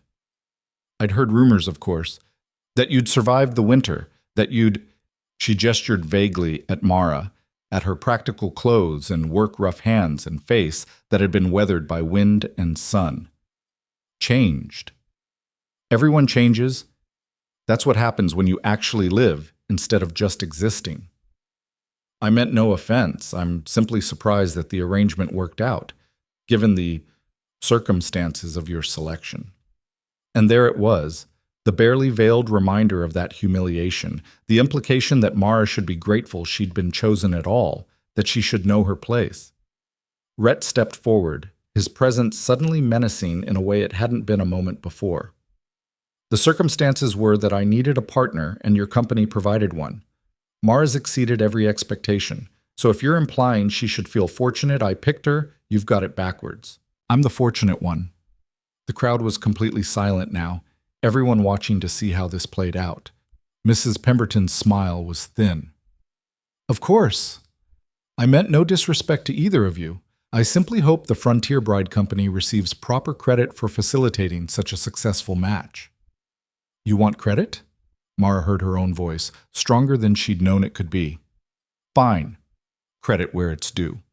Your company paraded us like livestock, let men bid on us like property, and created a situation where women were humiliated and objectified. But it also brought me here, to this mountain, to this man, to this life. So I guess I should thank you for accidentally doing one thing right while doing everything else wrong. She turned to Rhett. Let's go home. They rode out of Red Hollow with the eyes of the entire town on their backs, and Mara didn't look back once. That woman on the platform, that desperate, scared version of herself, she'd left her there 9 months ago and had no interest in revisiting her now. The ride back was quiet. When they finally crested the last ridge and saw the cabin below, their cabin, surrounded by the garden plot and the barn and all the small improvements they'd made together, Rhett reined Anvil to a stop. You know they'll talk, he said, about what you said, about how you stood up to Pemberton. Let them talk. I'm done caring what people think. Good, he smiled, because that was impressive as hell. They rode down to the cabin as the last light faded from the sky, and Mara felt something settle in her chest. This was home. Not because it was comfortable or safe or easy, but because it was hers, theirs, earned and defended and built from nothing into something worth protecting. Whatever came next, whether it was Ned Hale or winter storms or the simple daily struggle of making a life in an unforgiving place, they'd face it the same way they'd faced everything else. Together, unbreakable, unafraid. Spring arrived tentatively as if testing whether the mountain would allow it. Patches of green pushed through melting snow. The creek swelled with runoff, loud and violent. Birds returned, filling the dawn with sound that had been absent for months. And with the thaw came movement on the trails, travelers, prospectors, and eventually the trouble they'd been waiting for. Mara spotted the riders first. She was in the garden, turning soil that had finally softened enough to work, when she saw the dust rising from the southern trail. Not one rider, not two. At least 6, maybe more, moving with the purposeful pace of men on a mission. She dropped the spade and ran for the cabin. Rhett! He was already on the porch, rifle in hand, having seen what she'd seen. Get inside. Bar the door after me. I'm not hiding while You're not hiding. You're covering the back approach in case this is a distraction. His eyes met hers, hard and certain. We talked about this. We have a plan. Trust it. She wanted to argue, wanted to stand beside him, but he was right. They'd spent months preparing for exactly this scenario. Splitting up made tactical sense, even if it felt wrong in her gut. Mara grabbed her pistol from inside, checked the load, and moved to the back window where she had a clear view of the northern approach. Through the front window, she could see Rhett standing on the porch, rifle held casually but ready, watching the riders approach. They came into the clearing in formation, 7 men, all armed, led by someone who looked enough like Victor Hale that he could only be Ned. Older than his brother, harder around the edges, with the kind of face that had made difficult decisions and lived with them. The riders spread out in a semicircle, not quite threatening but not friendly either. Ned dismounted slowly, making a show of keeping his hands visible. Rhett Calder, he called out. We need to talk. We're talking. Get to the point. Huh? The point is you killed my brother. Your brother tried to kill me and mine. He lost. That's the whole story. Not quite. Ned took a few steps forward, his men staying mounted. See, Victor might have been wrong in how he went about things. Might have pushed too hard, used the wrong people. But he wasn't wrong about the silver under this land. I've had geologists survey the area. You're sitting on a fortune, Calder, and you're too stubborn to do anything with it. My land, my choice. Except it's not that simple anymore. You made it personal when you killed Victor. Made it so I can't just walk away, can't just let it go. People are watching, waiting to see what I do. Ned's voice was reasonable, almost friendly. So here's what I'm offering. You sign over the mineral rights, just the minerals, you keep the surface land, and I pay you $20,000. You live here undisturbed, I mine the silver, everyone wins. No. You didn't even think about it. Don't need to, answer's no. Ned sighed like he'd expected this. Then we have a problem, because I'm not leaving without those rights, one way or another. You threatening me? I'm stating facts. You can sign the papers voluntarily, or I can wait until you have an accident, tragic hunting mishap maybe, or a fire that gets out of control, and buy the claim from your widow. Either way, I get what I came for. From her position at the back window, Mara's hands tightened on the pistol. The threat was clear and direct. More than that, it was calculated. Ned wasn't like his brother. He wasn't trying to take by force what he could take by patience and planning. Rhett's voice dropped to something colder than the winter they'd just survived. You just threatened my wife. In my home. On my land. That was a mistake. I'm being honest about the situation. You call that a threat? I call it a courtesy. I could have just waited, hired the right people, made it look natural. Instead, I'm giving you the chance to walk away with money in your pocket and your life intact. Awful generous. I'm a businessman, not a murderer. I don't want you dead, Calder. I just want what's under your feet. Ned gestured to one of his men, who produced papers. 5 minutes to read this over. Sign it, take the money, and we're done here. Or I leave.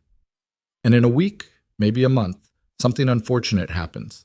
Could be your cabin catches fire while you're sleeping. Could be you take a fall on one of these trails. Could be your wife has trouble when she's alone up here. He let that hang in the air. I'm giving you the easy way. Don't make me find the hard way.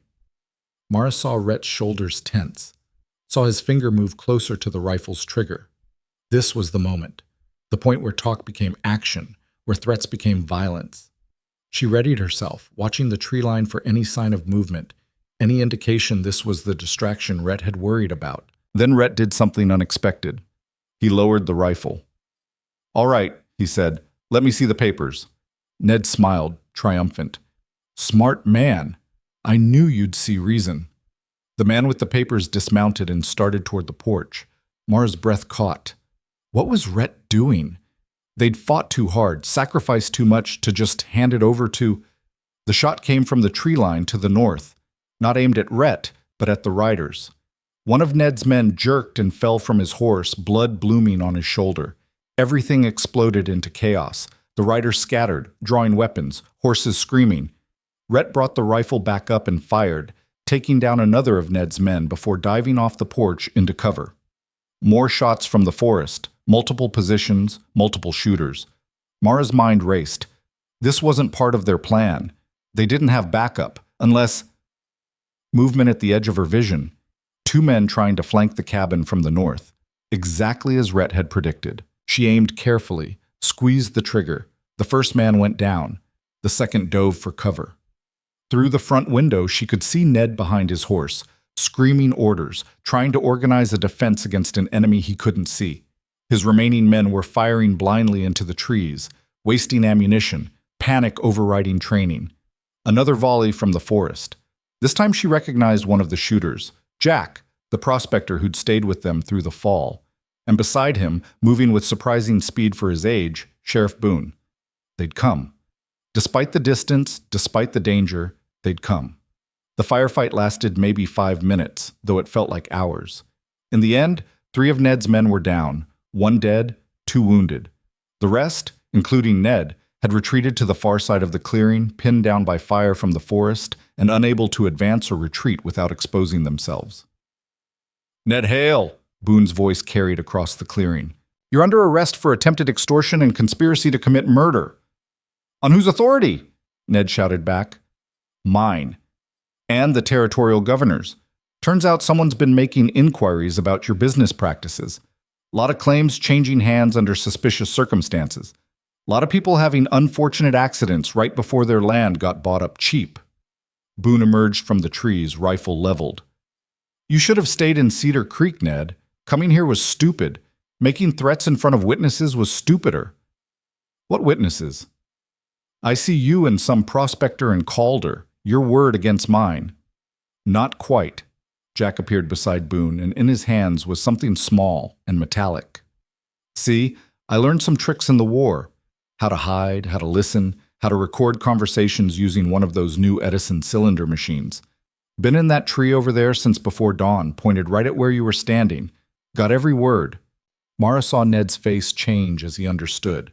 He'd walked into a trap. All his careful planning, his threats, his leverage, worthless. Worse than worthless, because now it was evidence. You set me up, Ned said, looking at Rhett. You set yourself up. I just gave you the rope. Rhett stepped out from cover, rifle still ready. Should have let it go, Ned.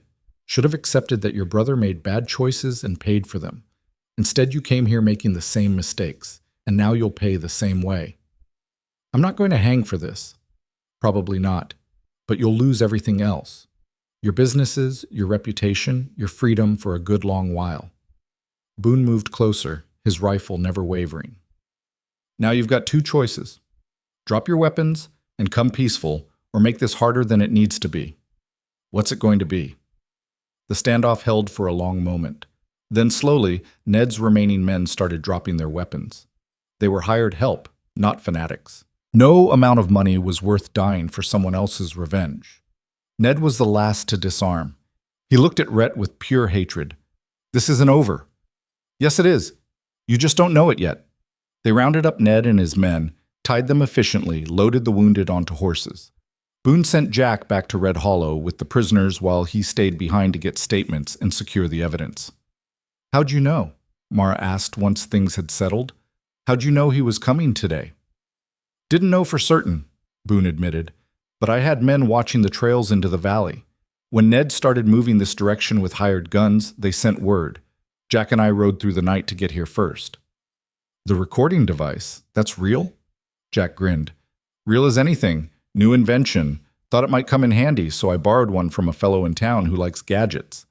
He patted the cylinder device carefully. Got every threat. Every admission. Judge is going to have a field day with this. They spent the rest of the day dealing with the aftermath. Burying the one dead man, one of Ned's hired guns who'd been killed in the crossfire. Patching up the wounded, taking statements. By the time Boone and Jack finally left, promising to send word once the trial was scheduled, the sun was setting and Mara was exhausted in a way that went beyond physical. Is it really over? She asked Rhett as they stood on the porch, watching the sheriff and Jack disappear down the trail. The hail problem? Yeah, I think so. Ned's done. He'll be tied up in courts for years, probably lose everything, definitely lose any ability to threaten us.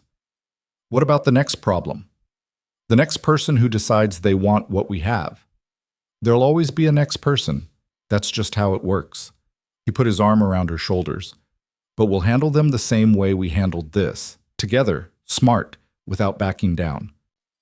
They went inside as full dark settled over the mountain. The cabin was quiet, the fire burning low, everything exactly as it should be.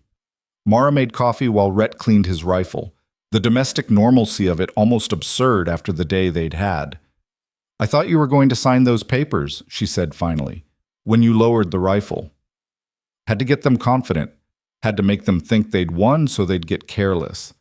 He looked up from the rifle. You trust me? With my life. I proved that today. And I trust you with mine. That's what makes this work. That's what makes us stronger than people like Ned Hale. They think power comes from money or threats or force. But real power comes from knowing someone has your back. From being able to face down 7 armed men because you know your partner's watching the other direction. That's what we are then? Partners? Partners, spouses, friends, whatever word you want to use. He set the rifle aside. Mara, I need to say something, and I'm not good at this kind of talk, so just let me get it out. She waited. When Emma died, I thought I was done. Thought I'd used up my chance at having someone, at being happy, at building something that mattered. Then you showed up, angry and scared and refusing to quit, and you reminded me that life doesn't give you one chance. It gives you as many chances as you're willing to take. He stood and crossed to her. I love you. Not in spite of who you are, but because of it. Because you're strong and stubborn and too smart to take anyone's bullshit, including mine. Because you look at this hard life on a harder mountain and you don't just survive it, you thrive in it. Mara felt her eyes sting with tears she refused to let fall. I love you too, even though you're impossible and grumpy and you make coffee that could strip paint. He laughed, and it was the best sound she'd ever heard. We're quite a pair. Yeah, we are. They stood together in the firelight, holding each other, letting the moment stretch.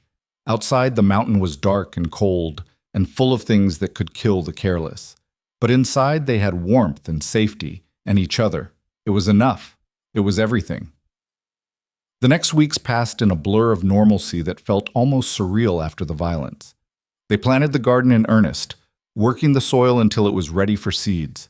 The chickens started laying with abandon, too many eggs for 2 people, so Mara began preserving them in lime water for the next winter. Belle and Millie's kids were growing strong, already showing the independence that would make them good breeding stock. In late April, a rider came up the trail. Not threatening, just a lone man on a tired horse carrying papers. He turned out to be a legal clerk from the territorial capital with news about Ned Hale's trial.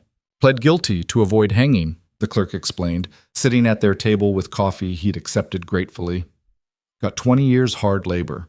All his assets are being seized to pay restitution to the families of men who died in his various schemes. He'll die in prison, most likely. Good, Rhett said simply. There's more. The territorial governor was so impressed by how you handled this situation, waiting for clear evidence, bringing in legal authority instead of just shooting everyone, that he's offering you a position as a deputy marshal, covering this region, helping maintain order without having to rely on Red Hollow for everything. Mara and Rhett exchanged glances. Appreciate the offer, Rhett said carefully, but I'm not really a law and order type. I'm a keep to myself and don't bother me type. That's exactly why the governor wants you. He doesn't want someone looking for trouble. He wants someone who can handle trouble when it shows up, which it will. Miners, prospectors, settlers, they're all coming west in larger numbers. Having someone with your reputation and skills helping maintain peace would be valuable. What's the pay? Mara asked. The clerk named a figure that was more than generous, not enough to make them rich, but enough to ease the constant worry about having enough supplies, enough ammunition, enough of everything. We'll think about it, Rhett said. The clerk left the papers and departed. They spent that evening discussing it, weighing the benefits against the costs. It would mean getting involved, Mara said, with people, with problems that aren't ours. You hate that. I do hate that, Rhett agreed. But I also hate watching good people get pushed around by men like the Hales. And if we're going to stay here, raise cattle, build something lasting, it would help to have the law on our side instead of having to work around it. So we say yes? We say yes. With conditions. We do it our way on our schedule, and anyone who doesn't like it can find someone else. They sent word back with a traveling merchant that they'd accept, with the conditions Rhett specified. 2 weeks later, they received official badges and authority to enforce territorial law in their region. It changed less than Mara expected. They still worked the land, still ran their trap lines, still lived the life they'd built. But now when problems arose, they had the backing to handle them properly. Summer brought the cattle they'd planned for. 6 head purchased from a rancher in Cedar Creek, driven up the mountain by a cowhand who looked skeptical about the terrain until he saw the eastern meadow. Then his skepticism turned to envy. That's prime grazing, he said. You could run 20 head here easy, maybe 30. We'll start with 6, Rhett said. See how they winter. The cattle settled in well. By late summer, they'd put on weight, looked healthy, seemed content with their mountain home. It was working. Everything was working. One evening in August, as they sat on the porch watching the sun paint the peaks gold and crimson, Mara said, "You know what I realized?" "What's that?" "A year ago, I was standing on a platform in Red Hollow being mocked by strangers. I was nobody. Nothing. Just the woman nobody wanted. You were never nothing. I felt like nothing. But now," she gestured at the cabin, the barn, the garden, the cattle grazing in the distance. "Now I'm someone who built this, someone who fought for it, Someone who survived things that would have broken the woman I used to be. You didn't survive alone. No, I didn't. She took his hand. But that's the point. I found someone who saw me, really saw me, and decided I was worth standing beside. That changes everything. They sat in comfortable silence as the light faded. Somewhere in the valley, a coyote called, and another answered. The mountain's ancient rhythms continuing regardless of the small human dramas played out on its slopes. I've been thinking, Rhett said suddenly, about expanding, building a second cabin, smaller than this one, guest house maybe, or a place for hired help if we keep growing the herd. That's ambitious.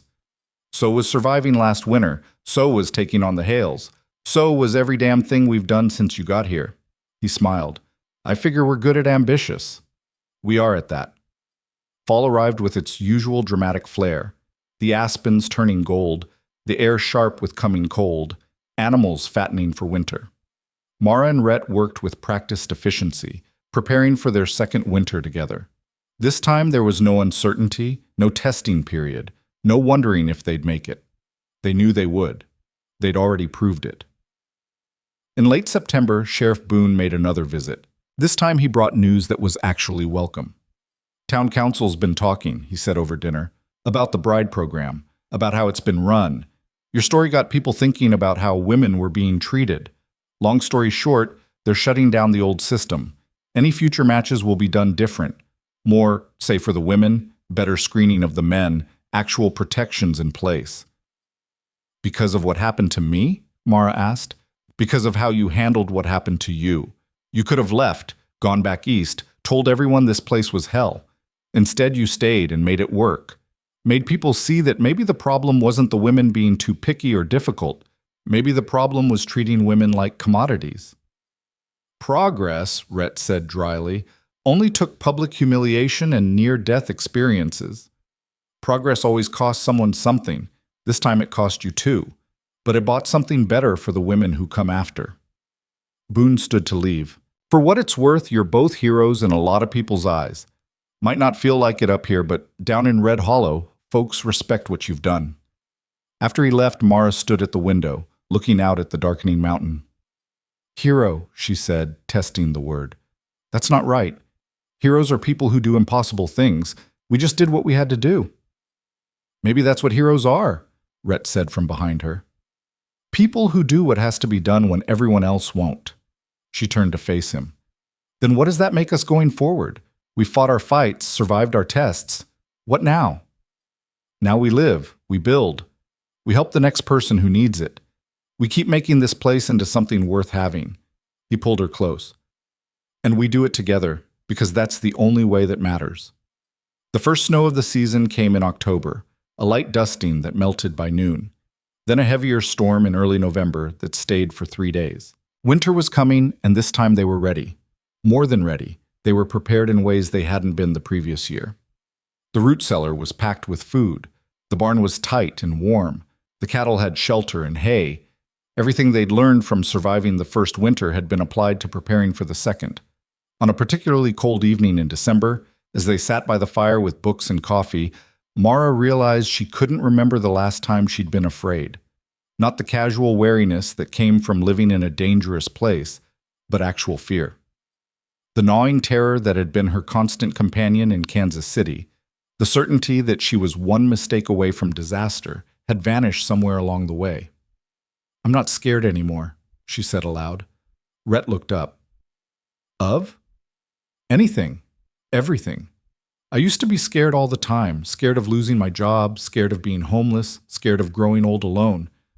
Now I'm just not. Even when things are dangerous, even when we were facing down Ned Hale, I wasn't scared. I was ready. That's what competence does. Once you know you can handle things, fear loses its power. Is that what happened to you after the war, after everything? Eventually. Took longer than it should have, but yeah, at some point I realized the things I was afraid of were either already over or not worth the energy of fearing. He smiled. Having someone beside you helps too. Fear's a lot less overwhelming when you're not facing it alone. They celebrated Christmas quietly. No gifts beyond handmade items, no decorations beyond pine boughs over the door, but they had meat and bread and preserves from the summer garden, and they had each other, and that made it feel abundant. New Year's came and went unmarked, except for Rhett opening a bottle of whiskey he'd been saving and toasting to another year survived and many more to come. January brought this kind of cold that made even stepping outside feel dangerous. February was somehow worse, but they endured, keeping each other warm, keeping the animals alive, keeping the cabin functioning. And then slowly, spring returned. The snow melted. The creek roared with runoff. Birds came back. The world came back to life, and so did they. On a warm day in late April, Mara was working in the garden when she heard riders on the trail. Her hand went instinctively to the pistol at her hip, then relaxed when she recognized one of them, Jack, the prospector who'd helped them against Ned Hale. But he wasn't alone. Behind him rode a woman, maybe 25, with dark hair and darker eyes, sitting her horse like she'd been born to it. And behind her, another woman, younger, blonde, nervous-looking.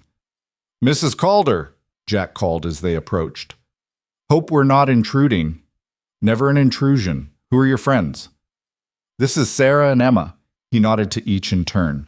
"They heard about your place, about how you made it work up here. They're hoping to do the same, wondering if you might have advice." Mara looked at the two women, saw the determination in Sarah's face, the hope in Emma's, the same desperate courage she'd felt standing on that platform a year and a half ago. Saw herself in them and felt something shift in her chest. "Come down," she said. "We'll talk. And I'll introduce you to my husband. He'll want to hear this too." They dismounted and followed her to the cabin, where Rhett was repairing a section of fence. He looked up at their approach, his expression wary until Mara explained. Over coffee and bread, the women told their stories. Both had come west looking for new starts. Both had faced the same casual cruelties and limited options that Mara had known too well. Both were determined to make lives for themselves, even if it meant working harder than any man and accepting half the respect. "We heard you and Mr. and Calder run a successful operation," Sarah said. "We're not looking for handouts or charity. We're looking for knowledge. How to survive up here. How to build something that lasts." Mara and Rhett exchanged glances. They'd talked about this possibility, about their responsibility to help others, about paying forward the help they'd received from Jack and Boone. "We can teach you," Mara said. "The basics, at least. How to work the land, handle animals, prepare for winter. But it's hard work. Harder than you can imagine. And even doing everything right, you can still fail." "We know," Emma said quietly. "But failing while trying is better than never trying at all." "Smart," Rhett said. "You can stay in the barn loft if you want. Work with us through the summer, learn what you need to learn, then decide if this life is for you. No obligation either way." They stayed. Through summer, they worked alongside Mara and Rhett, learning everything from milking goats to setting snares to reading weather signs. Both proved capable, though Sarah was clearly more suited to the mountain life than Emma, who struggled with the isolation.